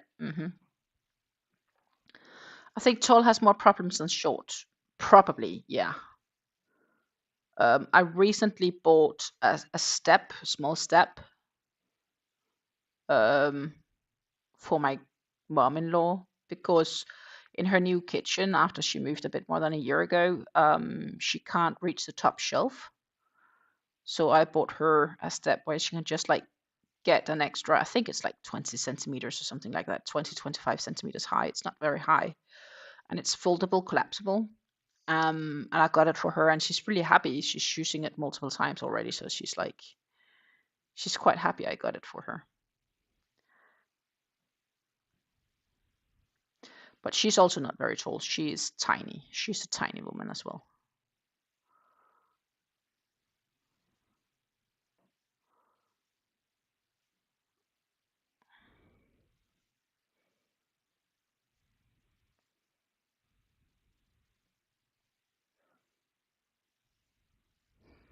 We have a king size bed and he barely fits. When mine is stretched out, he doesn't have much room either. But then, you know, like that would be everything totally stretched, except he can't stretch his arm. So then, where I fit fine, but also I'm shorter, so I have my benefits. But yeah, I think indeed overall. But of course, if you're too short, that's a whole level of different issues, because kitchen counters are also made on a general size unless you have it specially made for you. But then when a kitchen counter is perfect for you, they will be horrendous for your husband in your case, because the height difference between the two of you is quite big. So are you then optional for what is considered standard, or what does one do?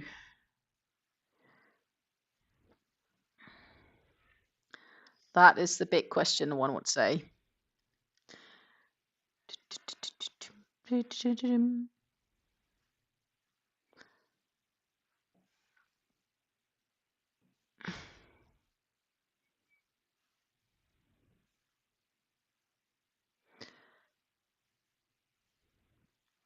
We are almost at the end of this row. Hallelujah. But it will be a bit before the next color change. And when this one comes to color change, we'll have to cut the yarn and take the next cake.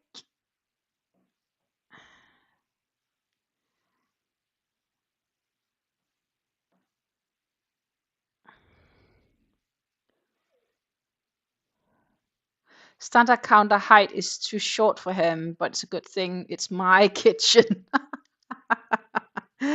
Well, yeah, the alternative is, I guess, is that he gets to cook. That's a benefit here as well, right? It's I wouldn't say I wouldn't directly say it's my kitchen, but I get things how I want it, because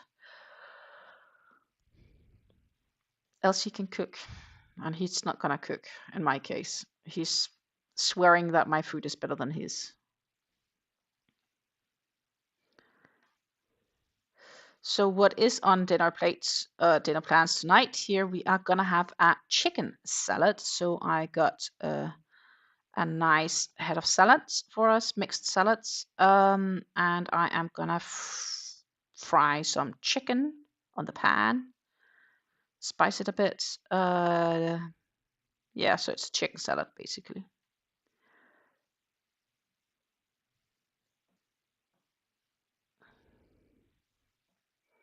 And I grabbed the chicken from my freezer, but I did get the salad from the store because obviously my fridge was pretty empty. Now it's pretty full.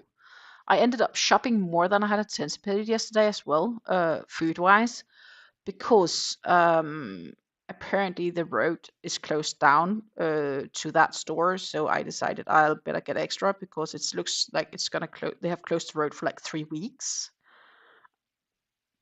and then you have to drive like a whole other route to even get there. So it's a bit further drive because it's detour to get there. So I decided to just get a bit of extra stuff in stock. Then I'm gonna use other stores until then, which is fine. It's not like I'm doing grocery shopping there daily. It's more like a 2-week basis. I'll go there once every 2 or 3 weeks.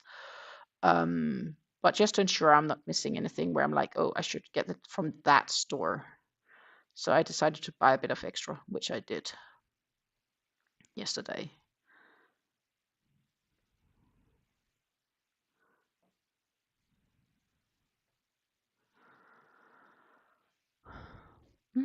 My wife does not cook but enjoy it, so it works out. But I enjoy it, so it works out. That's how I should grab it. Yeah, that's good. I cook. I wouldn't necessarily say I enjoy cooking.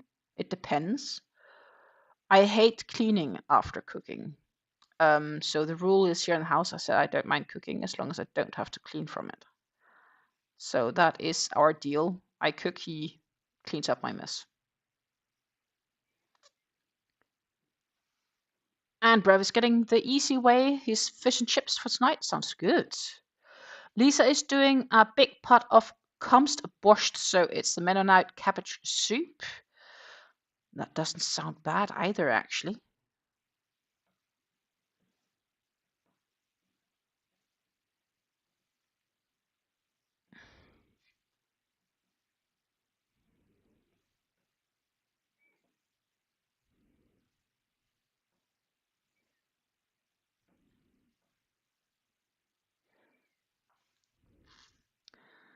I cook, she washes up the dishes, and I try to limit the amount of things I mess up when cooking. Sounds like me, Ref. We are on the same boat here.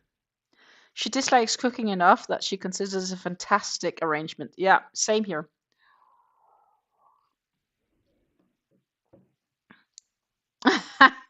Lisa says, I enjoy cooking too. I don't mind cleaning after that either. I despise laundry. My hubby takes care of most of that. That is also on my task list, laundry. And I absolutely hate laundry, to say the least. Laundry is a pain in the, yeah, bottom. Because, I don't know.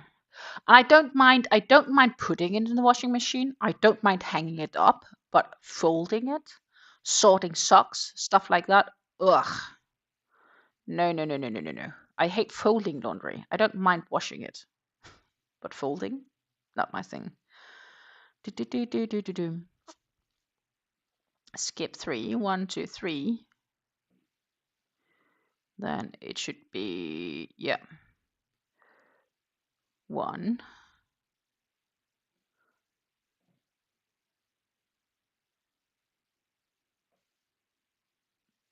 2. And then we'll have to do 3 doubles in the last. Okay. Okie dokie. 1, 2, and 3. We are gonna have a quick short break because I, my friends, have to make a short visit to the toilet. So we are gonna have a toilet break of, let's say, 2 minutes, just shortly. Before doing that, let's quickly catch up on the chat. I enjoy cooking too. Don't mind. Yeah, that was a laundry bit. Lisa and me, we have the same. She also hates folding. It sounds like we are sisters in hiding. Must be. Rev says, I cook and do laundry along with a few other things around the house as needed. I tend to be the one that does things as I go, and a good 9 inches taller than her, so I can reach the ceiling fans easier. Makes good sense. And yes, Flammies, meanwhile, Rev's wife does the vacuuming and she does the dishes. Also washing the floor? Or do you have a carpet? Meanwhile, I am going to say we are going to have a short break. Let's say small 2 minutes. I'll be right back with you guys. Our hearts beat to the city streets. We began to feel the fire. We rise like tall buildings as the chemicals, they take us higher. The night's young, it has just begun as she puts her hand in mine.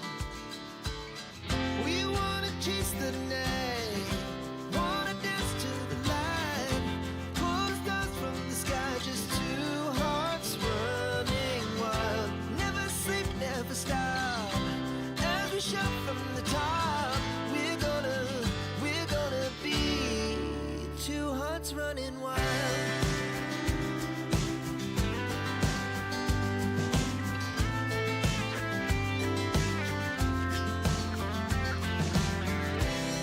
Now the morning is the afternoon. We lay awake in bed. The laughs so loud as the hours pass. We're gonna do it all again. We wanna chase the night, wanna dance to the light, pull the stars from the sky, just two hearts running wild.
go. That was nice. That was and needed for that matter. Okay. Washes the floor as needed. Also folds the laundry as she would much rather do it than have to babysit the laundry all day. Valid, valid. Hubby takes care of cleaning the basement. I do the rest of the house, but he works full time and I'm at home. Rev says we tend to split a lot of the cleaning like that. It works for us. I think, that's what's so nice about the world we live in. It's a lot less predefined what we have to do, like our tasks in the home and so on. We tend to split cleaning as well. That said, sometimes, especially here when I'm gone for a week, I can sometimes see when I get home that the vacuum cleaner must have been used, because even if you're home alone for a week, it just gets dirty over time, right? It will. So that is how we're looking right now.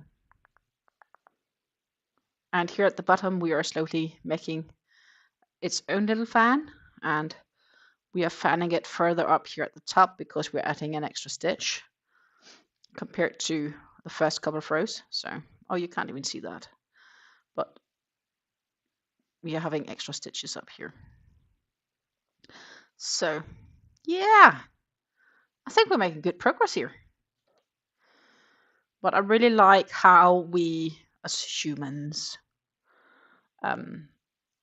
are much like, we have all adapted to a different world, if that makes sense. I think if I were 100% at home, only at home, not doing anything and just being me, I would probably also clean more. But because I still work on the side, I'm happy that we split it. Especially big cleanings, we've always split, and there are some things he does that I've never done, which I don't complain about at all. So that was row 30.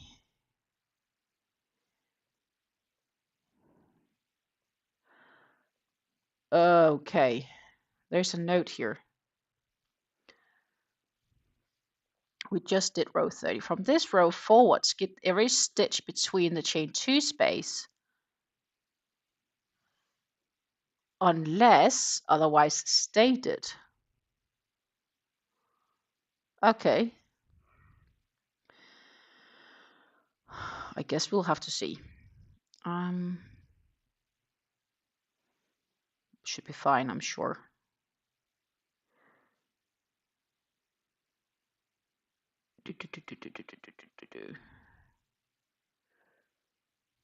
And we'll need a stitch marker because for those stacked, I really like keeping track of the exact stitch point.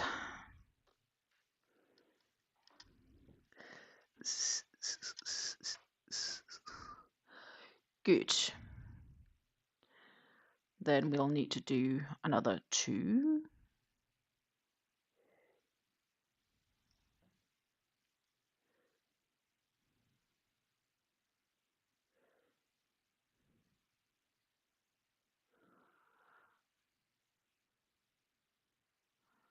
And then 1 in each 3. Okay.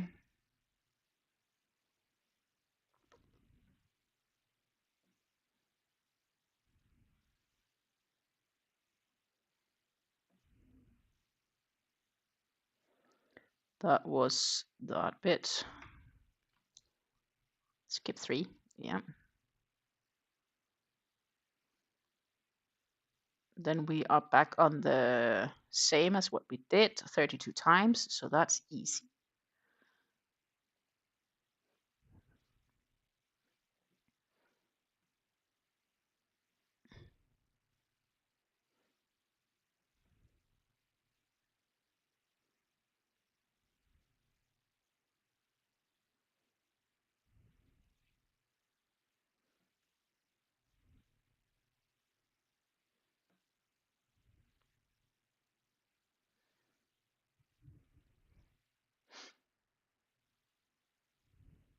If it does the tidying, things get put in weird places and I'll never find them again, so I prefer to do it myself.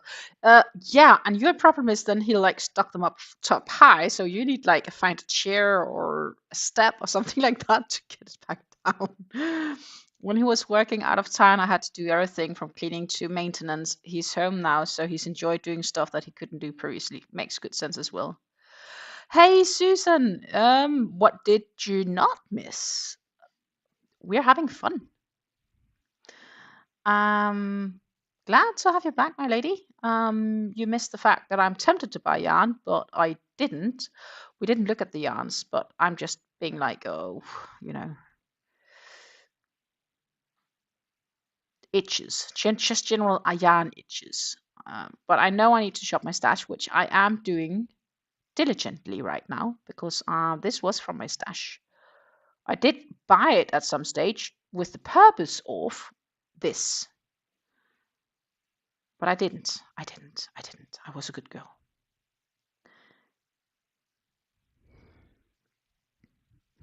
I do have some yarns that I did get, which I haven't shared yet.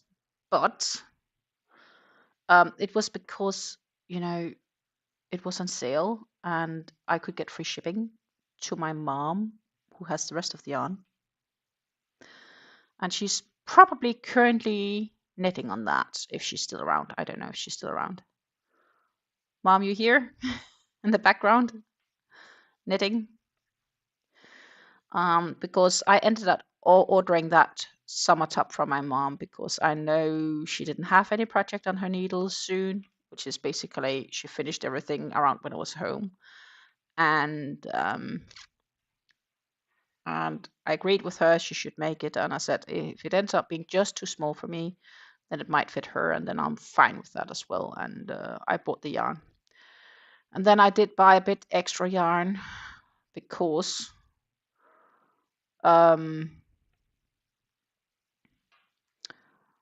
could then get free shipping, but it's not that much. It's okay. I can have it done and finished quite quickly.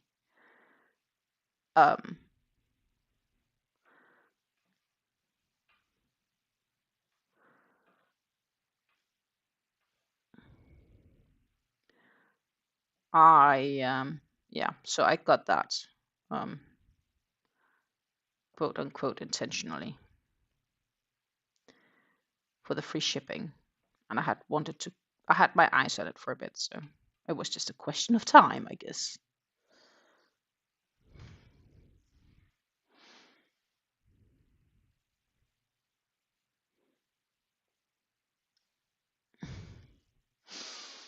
And yes, that's true. Lisa told us she's gonna get to be a grandma again. At Christmas.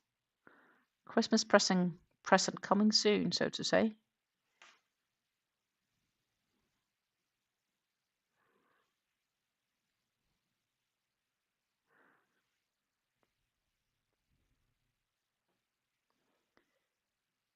And you missed that we had a color change on this project. Woohoo! We're now working with 3 strands of mauve and 1 strand of was it coral? I think yeah, it's coral. It's the same color as that's in the very center. This is just 4 strands of it. Now it's 3 strands of this dark one and 1 strand of this. So that is what you can see. Yay! Color change.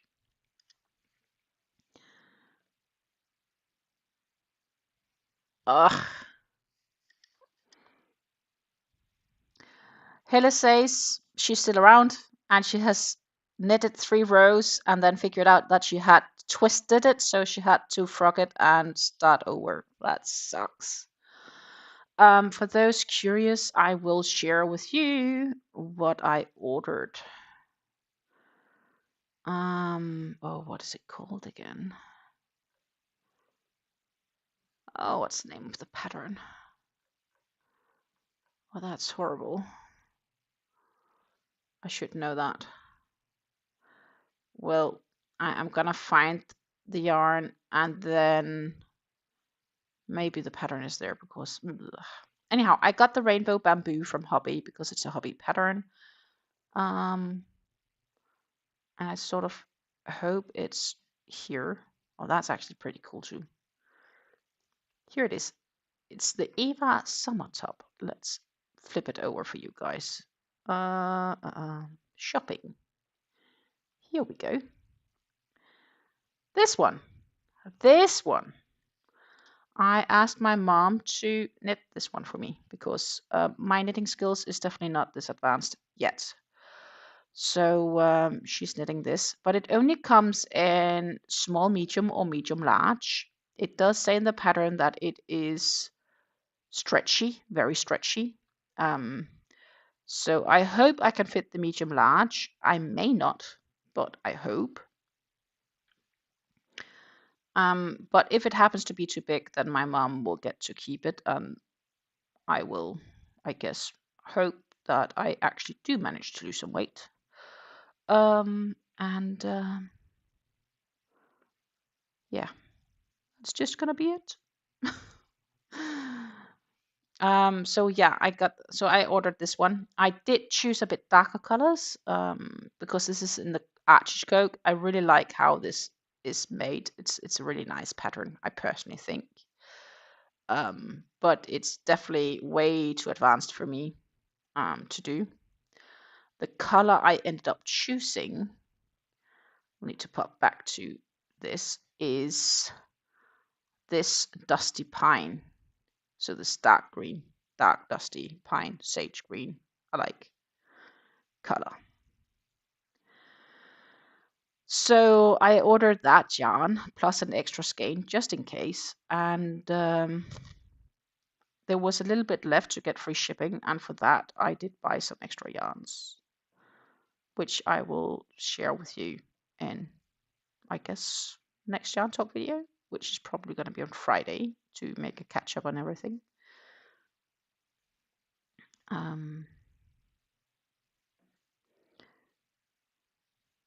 Maybe not. Maybe it's the following week, Friday. That might be better.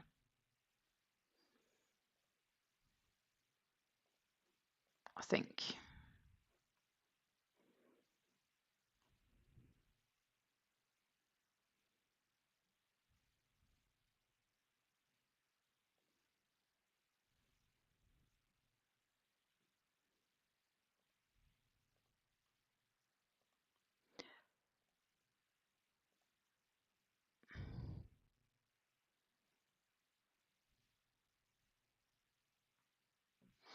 So yeah, I asked my mom for that. And then she has something to work on. And I did pay for the yarn, but I didn't add it to my stash because technically I left it with my mom. And I got it shipped to my mom.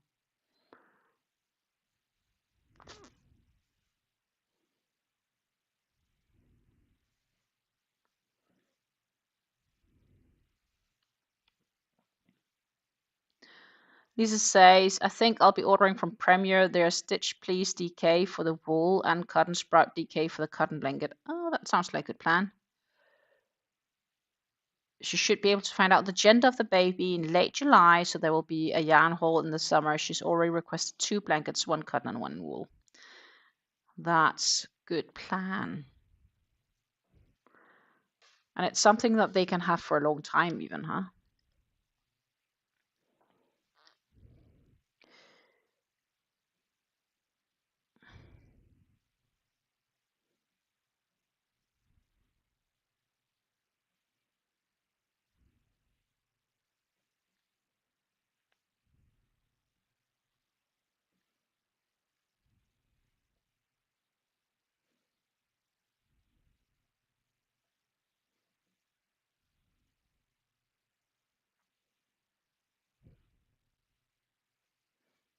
Plus, I'll have to do the temperature blanket. Oh, yes, we talked about that as well.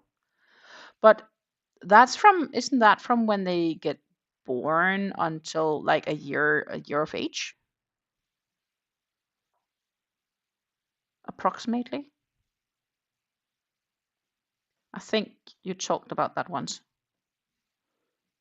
I explained how you had done the others.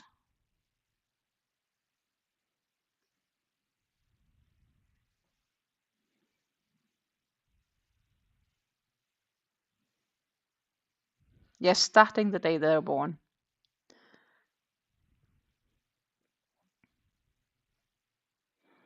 I think it's nice. It's a great idea.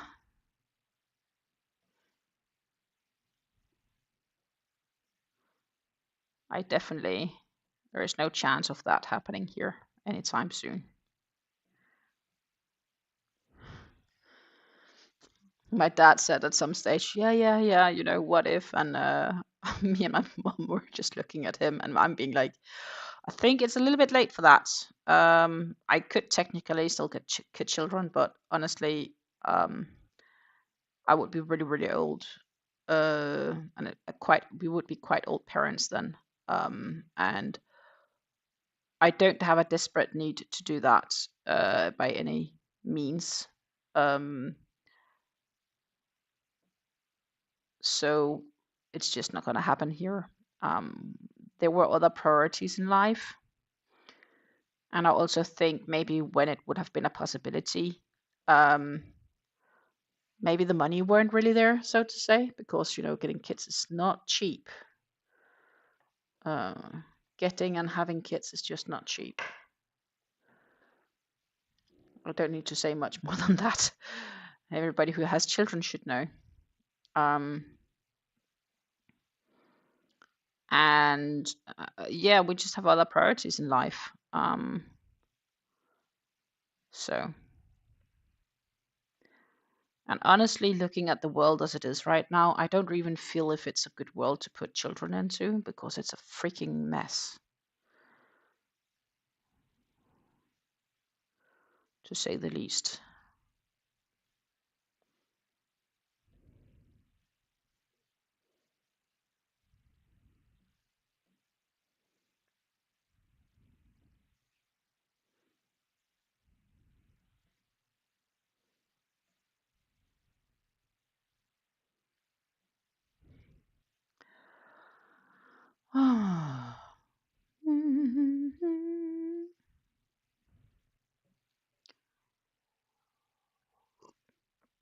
Don't forget to hydrate, friends.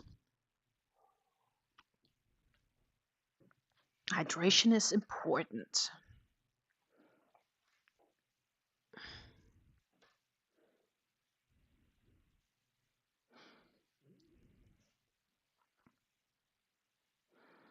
Meanwhile, we are just cracking on here with the stitches.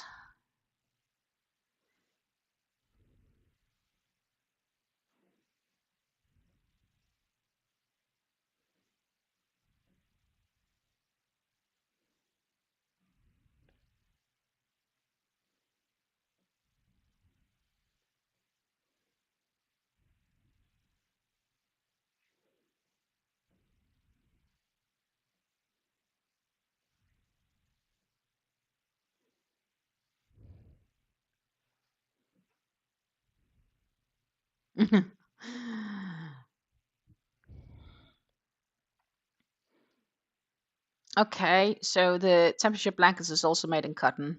Wanted to get myself a yarn advent this year, but with having to order yarn for 3 blankets, I'll wait till next year. That might be a good idea. It's suddenly gonna get like a lot, right? I also sometimes be like, oh yeah, that could be cool with an advent calendar, and I'm like, maybe I should actually just focus on getting some stuff done, used, consumed right now.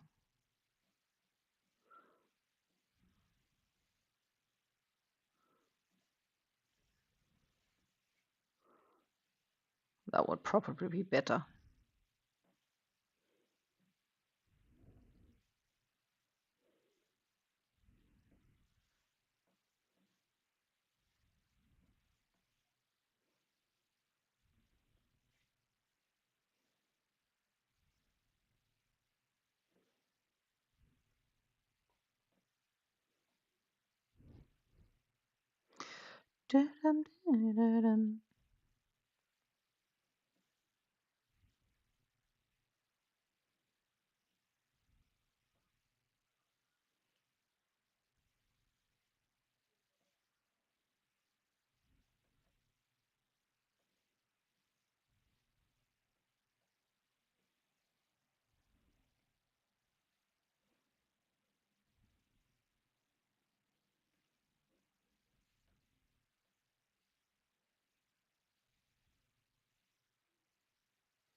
If I get an advent, I want to be able to use it right away, and with the new baby, it won't happen. True, because you will be busy coming Christmas in all aspects, not just making baby items, but I think also helping your daughter if she should need it. I don't know how close her in-laws are.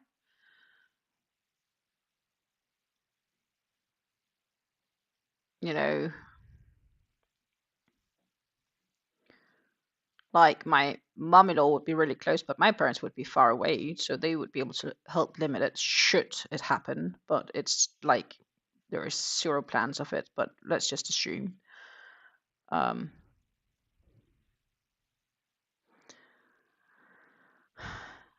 oh no, I have a split yarn. So let's fix that before it's too late.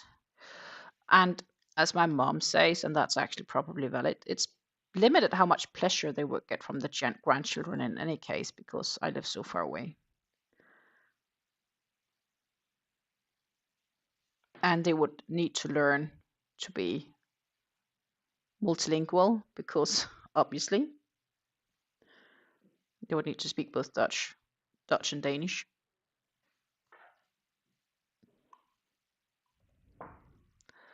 Okay.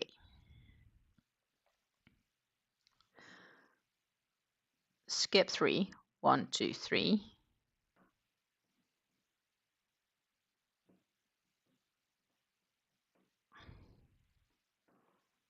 Crochet in 3.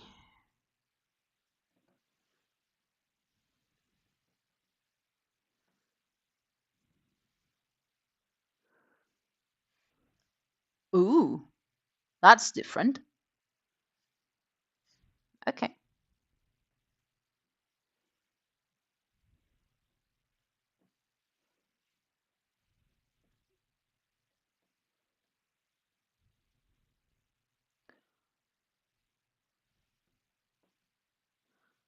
Different isn't bad, it's just different.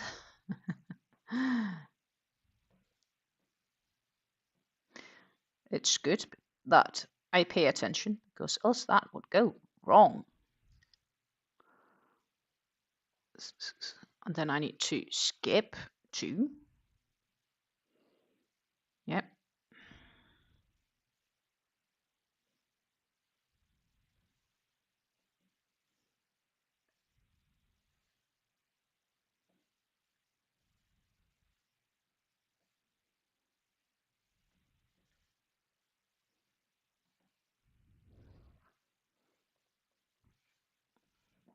The tip is the same.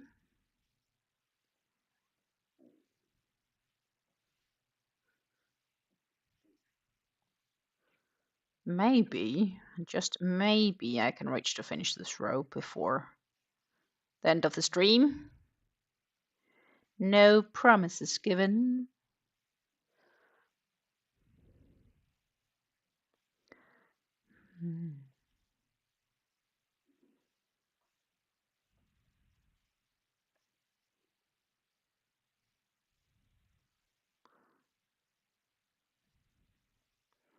Skip.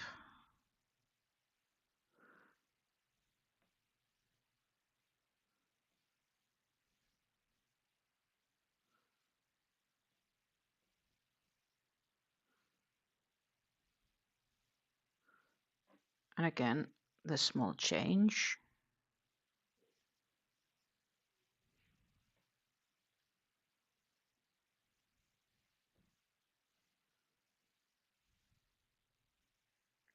So in the end, we have done quite a bit, I think. You know, given the fact that we did have to frog a row.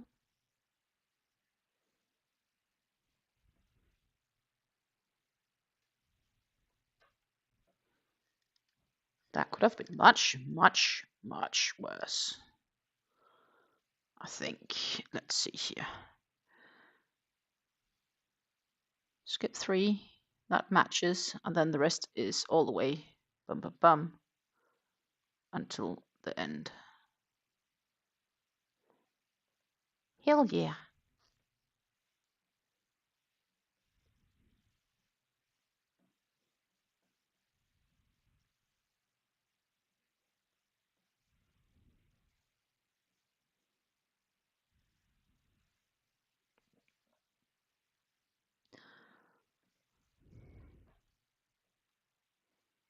She only has a mother-in-law. She lives closer to her than I do, but she can't help a lot. She's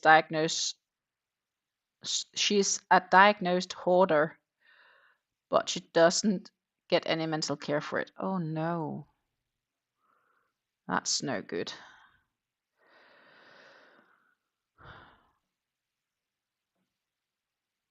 That is definitely no good.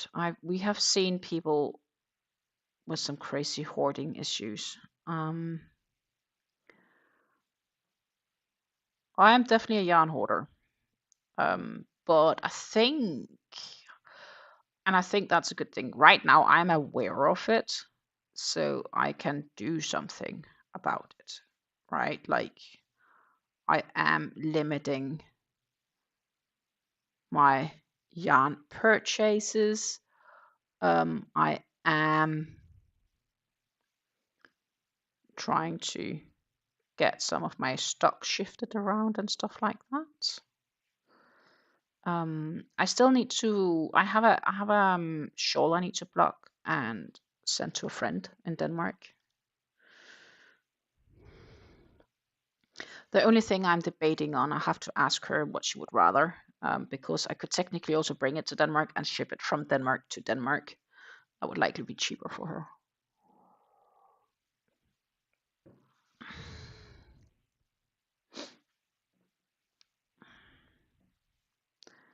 But I just need to get around getting it blocked. That's what's kind of dragging it out for me right now.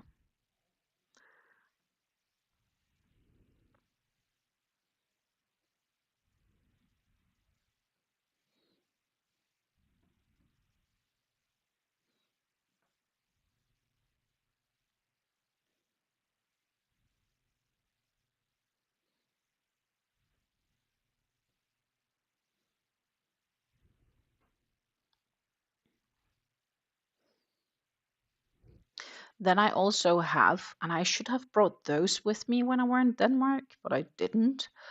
Those 3 red beanies that I did knit, which I'm going to donate to shelter people, homeless people. Um, there's that.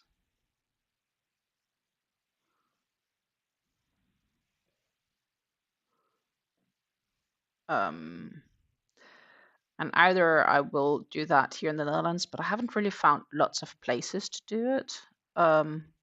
So either I would need to contact a local shelter, or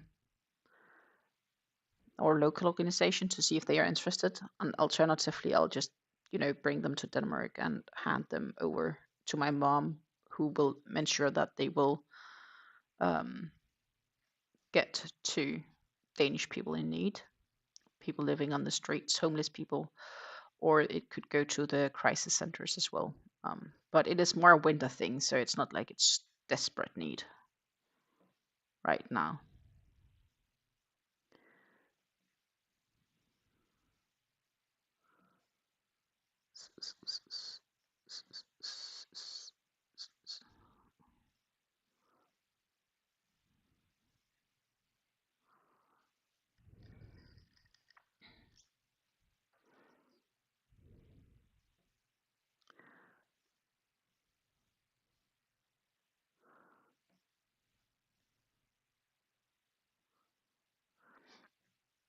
But maybe also part of it is a little bit, my granddad had a hoarder tendency.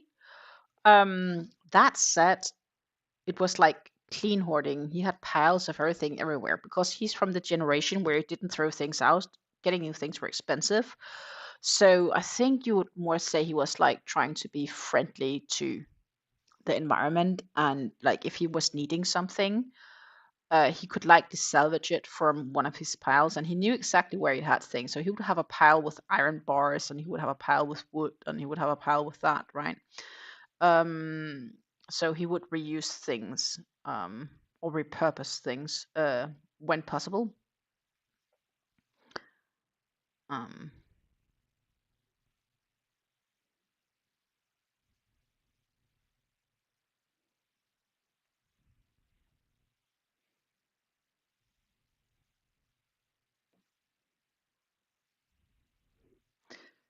Need to make sure I don't get knotted on this yarn because I'm just pulling how I am.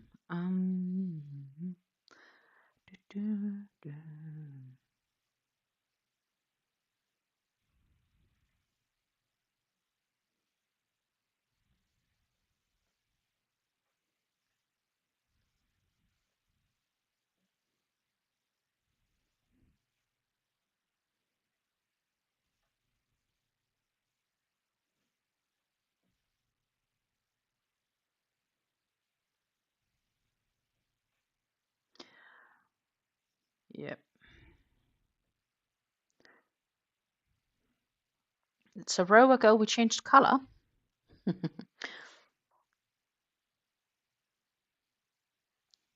And that should be a bit before we like change.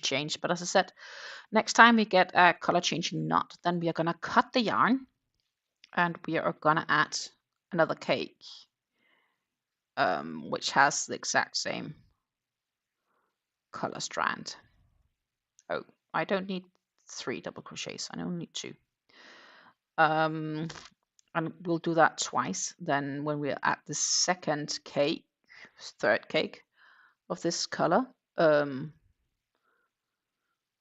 then we will let that transition into the next before we then so that works fine.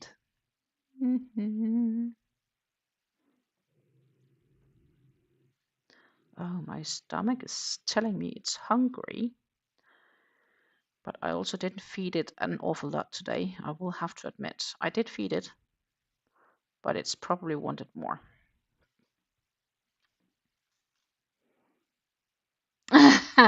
Lisa says, I don't think you're a true yarn hoarder. You can control your purchasing.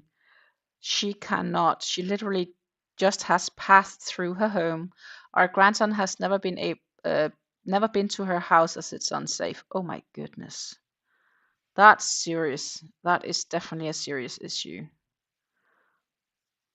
I'm sorry she's not getting help, like especially if she would like to get help. I don't know if she would want to, because that's a challenge with hoarders, right? They don't, sometimes they want to get help, but sometimes they also don't. Even though they might know it's for the best.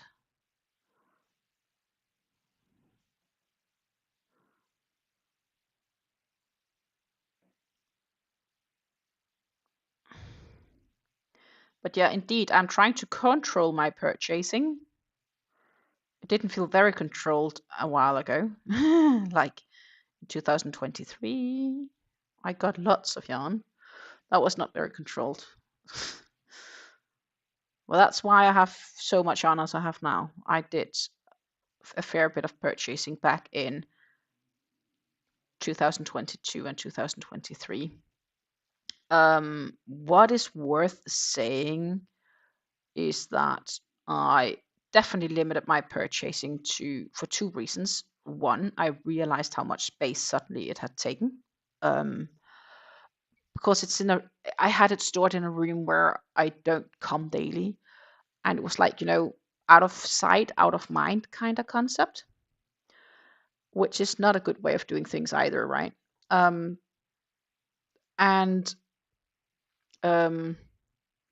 also in 2024. So first of all, I realized it was time to kind of start purchasing less. Also in 2024, when I lost my job, or I knew I was going to lose my job, I put a purchase ban on because I had more than enough yarn to work with, and I knew the space limitations. Plus, I was like, I don't know when I will have a job again, so I don't know how my financial future looks like. So right now, I will have to do nothing and just work with what I have, which is what we're doing now. Since I did manage to score a new job, but again, who knows how long that will last. I did have an indefinite contract with my last job, but they had to let me go due to the location of the office being closed down and moved to Romania. They were saving cost savings. And it's fine. I'm fine with it. I don't miss my old job by any means. Oh, the benefit I did have with my old job was obviously I could craft while I was working on the slow days. But I also know since that they have cut even further down in staff, and that they they're working a lot more during their working hours compared to what we did. Um, so I don't think what I did back then would even be remotely possible, because it was similar to the last 5 or 6 months when I was working there. There was very little time as well. So we had moments when we used to have moments when we had no calls and we had no emails or no nothing that could be done work wise. And during that downtime, I was just waiting. And during that waiting time, where we could do nothing, I was still getting paid and I could craft. And yeah, that was kind of okay, so to say.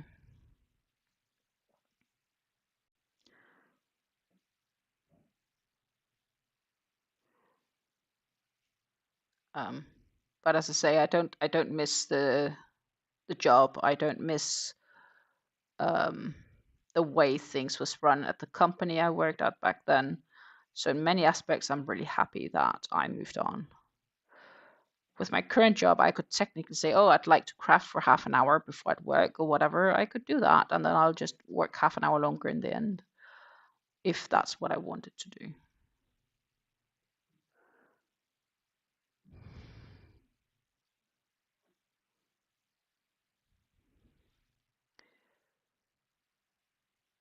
Rev says, yeah, an actual hoarder is so much worse than you think. Lisa says, help is available, she just won't take it. Oh, that's sad. Rev says, I knew one, and you could smell the house from the outside. One of the things they hoarded was cats. Oh, goodness. They had so many cats, we did not know how many were in there. That is not good. That is when it's not good, because that gets also really smelly. And the cats are also not happy for obvious reasons. That is just sad. That's when people need to know their space limitations. And I'm really happy I know my space limitations. I just don't always feel I do. But then it's good that I sometimes give things away, right? It helps clear out a little bit of the space, I guess.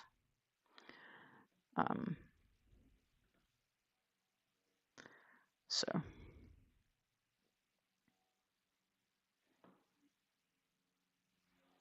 yeah, that's definitely very sad and not by any means good. Animal hoarding is awful, especially for the animals. Like, general hoarding is bad, but animal hoarding is kind of worse, because it's not responsible for the pets either. Oh my goodness, I think we indeed will finish this row because we still have time left. Hallelujah.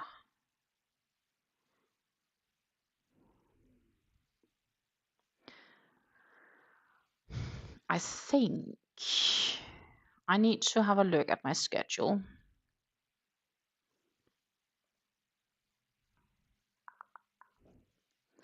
Of my scheduled or planned schedule. So on Monday, we will have another Sort My Stash series. That's going to be part 7. Then, of course, I will be live on Wednesday.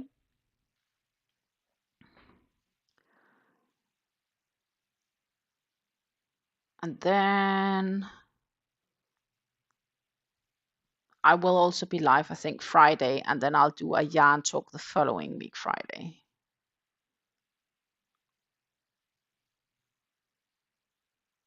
That might work. Because then I'm still live twice a week. It's just going to be Wednesday, Friday, and Monday, Wednesday, if that makes sense. And we do need a catch up.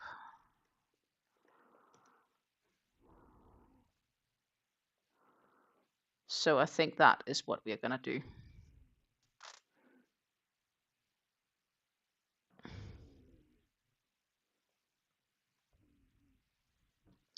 That would make good sense so far. At least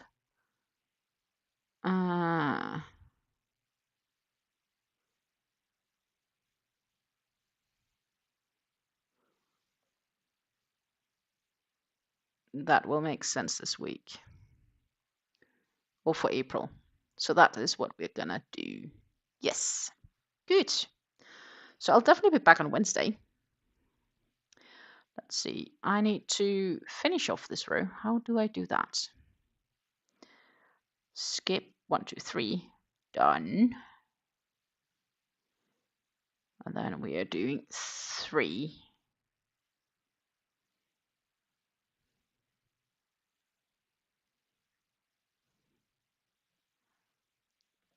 And then we'll turn after we have done 3 in the stitch.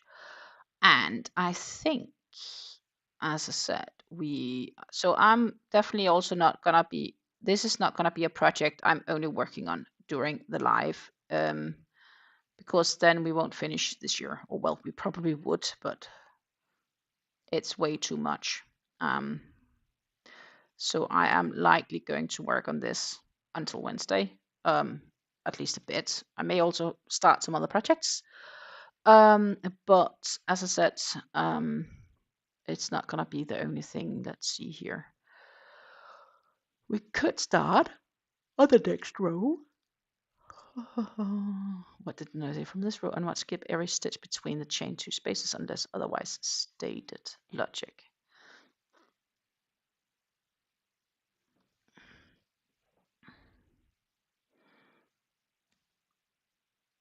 So we will stackity stack.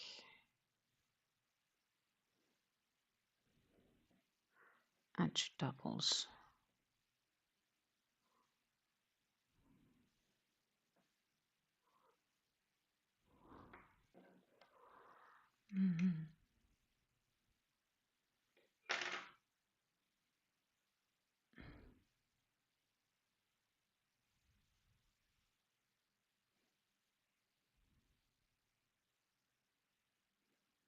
No.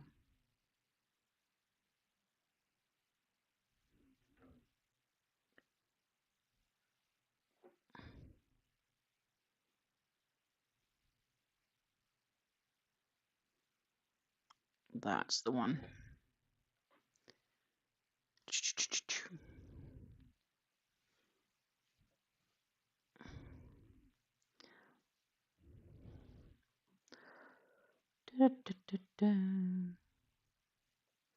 So we need to do 4 skip 3. Yep, that's okay, easy.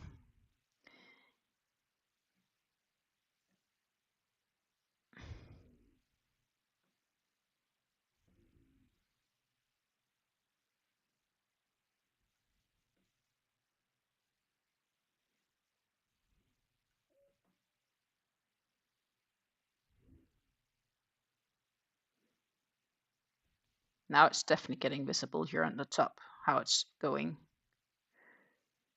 Let me just do a few stitches. I could also just show it before finishing the stream. Might be a better idea.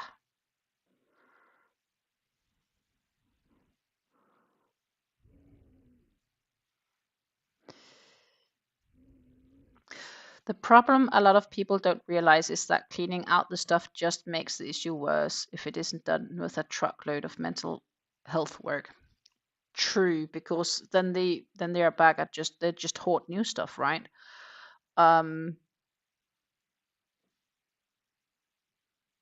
They need help because I think they're both aware of the issue, but they also need the help to get out of the issue. And often there are traumas in the past that causes them to hoard. It's basically like if you have picked up a dog from the shelter and it's used to starve, not all dogs will get trained in a way to understand that food is now plentiful where they got adopted to. and therefore they are still likely to, for example, snap if you get too close to their bowl of food or whatever, because they feel that they need to protect it and stuff like that. And that's also due to a past trauma and not necessarily because the dog intends it to be.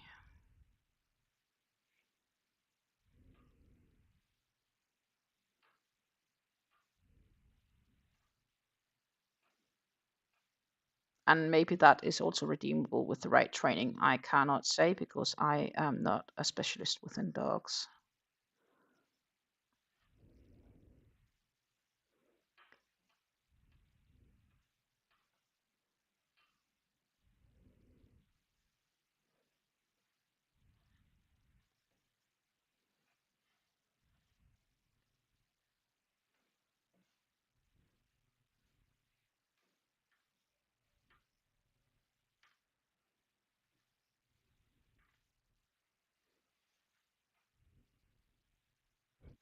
Rev says, luckily my dog is super food motivated, but she's not aggressive about it. That's nice. And I think it's not an issue being food motivated either. I don't see the issue with that.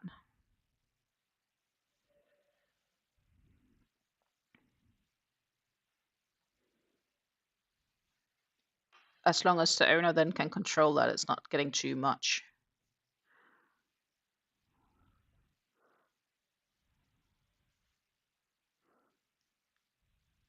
Because else you get a different problem. Then you get obese pets.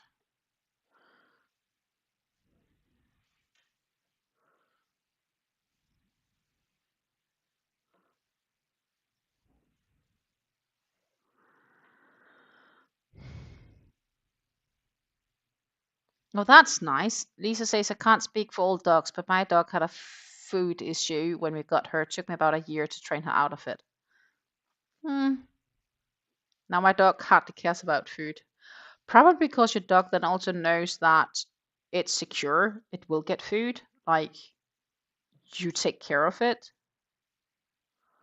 because you're the pack leader.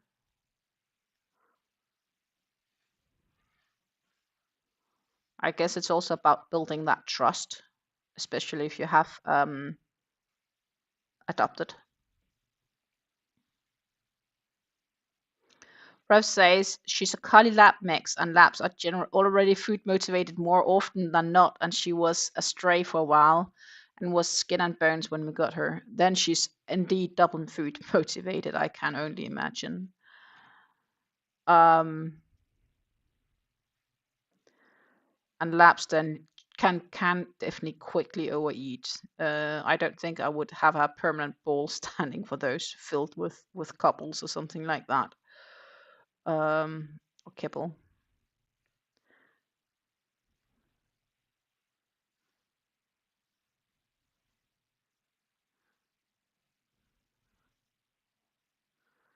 I feed her an hour ago and her food is still sitting in her bowl and she's sleeping on the floor next to my chair.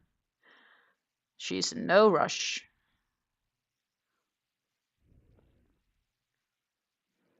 Labs tend to get round if you don't limit their food. Yep, exactly. My dog gets fed twice a day. I think that's also pretty normal.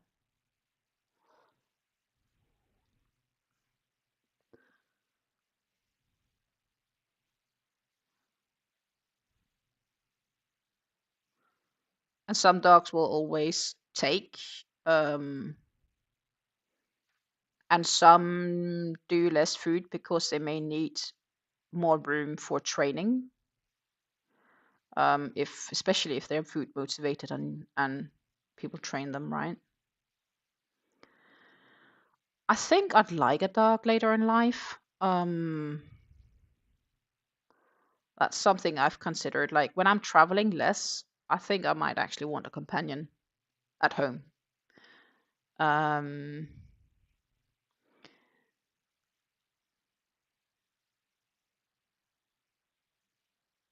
I might be able to convince my partner about that. But right now, probably not for the next 20 years, but maybe later in life.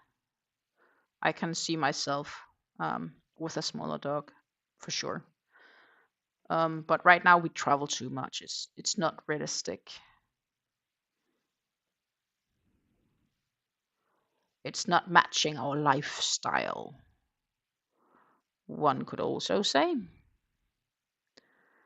And I don't want to bring the dog to the shelter every time or figure out how I can bring it with me on the travel or whatnot.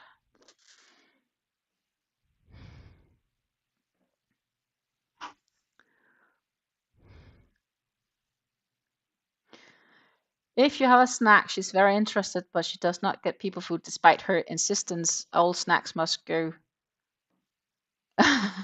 to the lab for testing. She just wants to make sure it's safe for you. Yeah, definitely. She does not beg per se, but you will be washed. Yes, because what if you might by accident drop it on the ground? Because obviously food that's been dropped on the ground is not human safe anymore. You know that. And that means that the dogs can have it.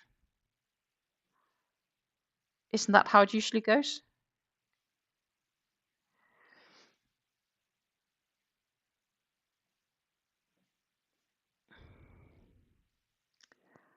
Okay. This, my friends, is gonna be my last few stitches. And we can have a little look at how far we got. We are at row 32 for those curious. And that is of the big of the two patterns.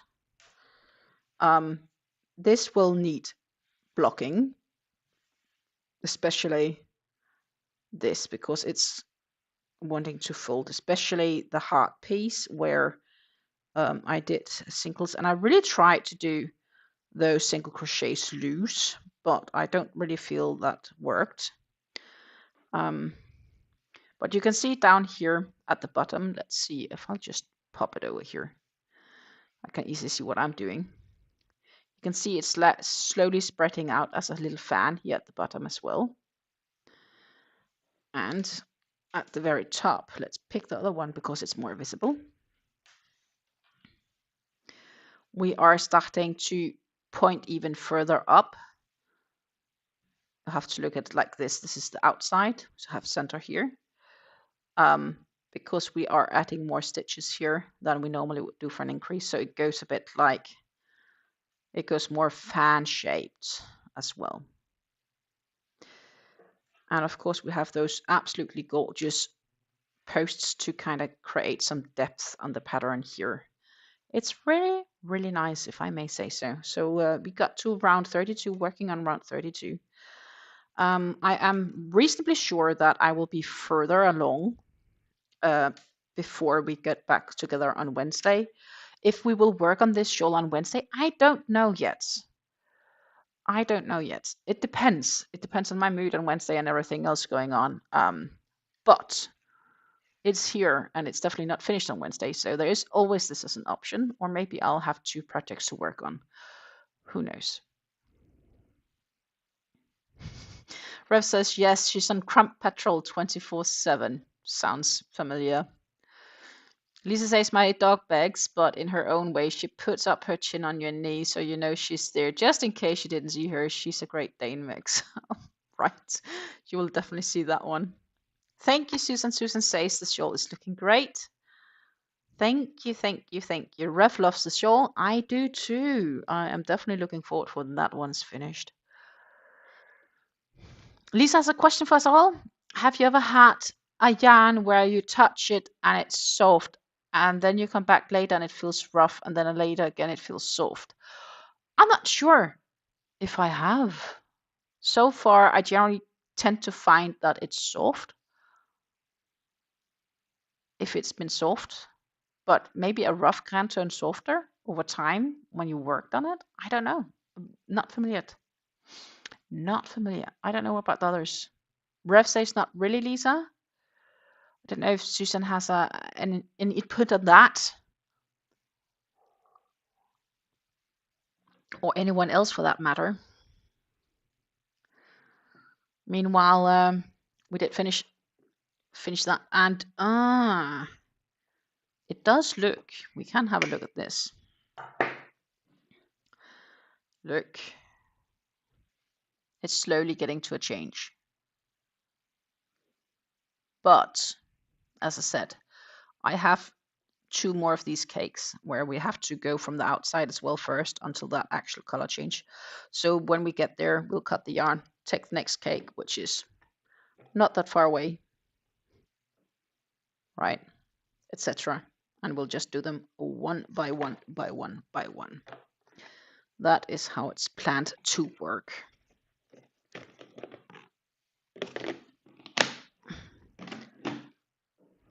Yeah. Susan says also, I don't believe so. Lisa says, don't know if I'm explaining myself correctly then. It's a sensory thing with me, I guess. It could be. It could be a sensory thing. Some yarns I feel, sometimes it's also depending on the yarn dye, because sometimes I've had cotton yarns where I'm like, oh, that feels stiff, and others in the exact same yarn feel soft. So sometimes it's a dye thing, but if it's the exact same yarn and you say, oh, this feels soft, and then, oh, this feels rough, and then take the same again and say, oh, this feels soft, I don't know.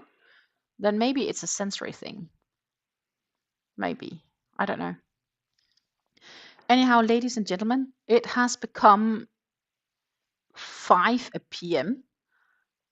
Central European time, and that means that it's time for closing down this week's stream, this Friday stream.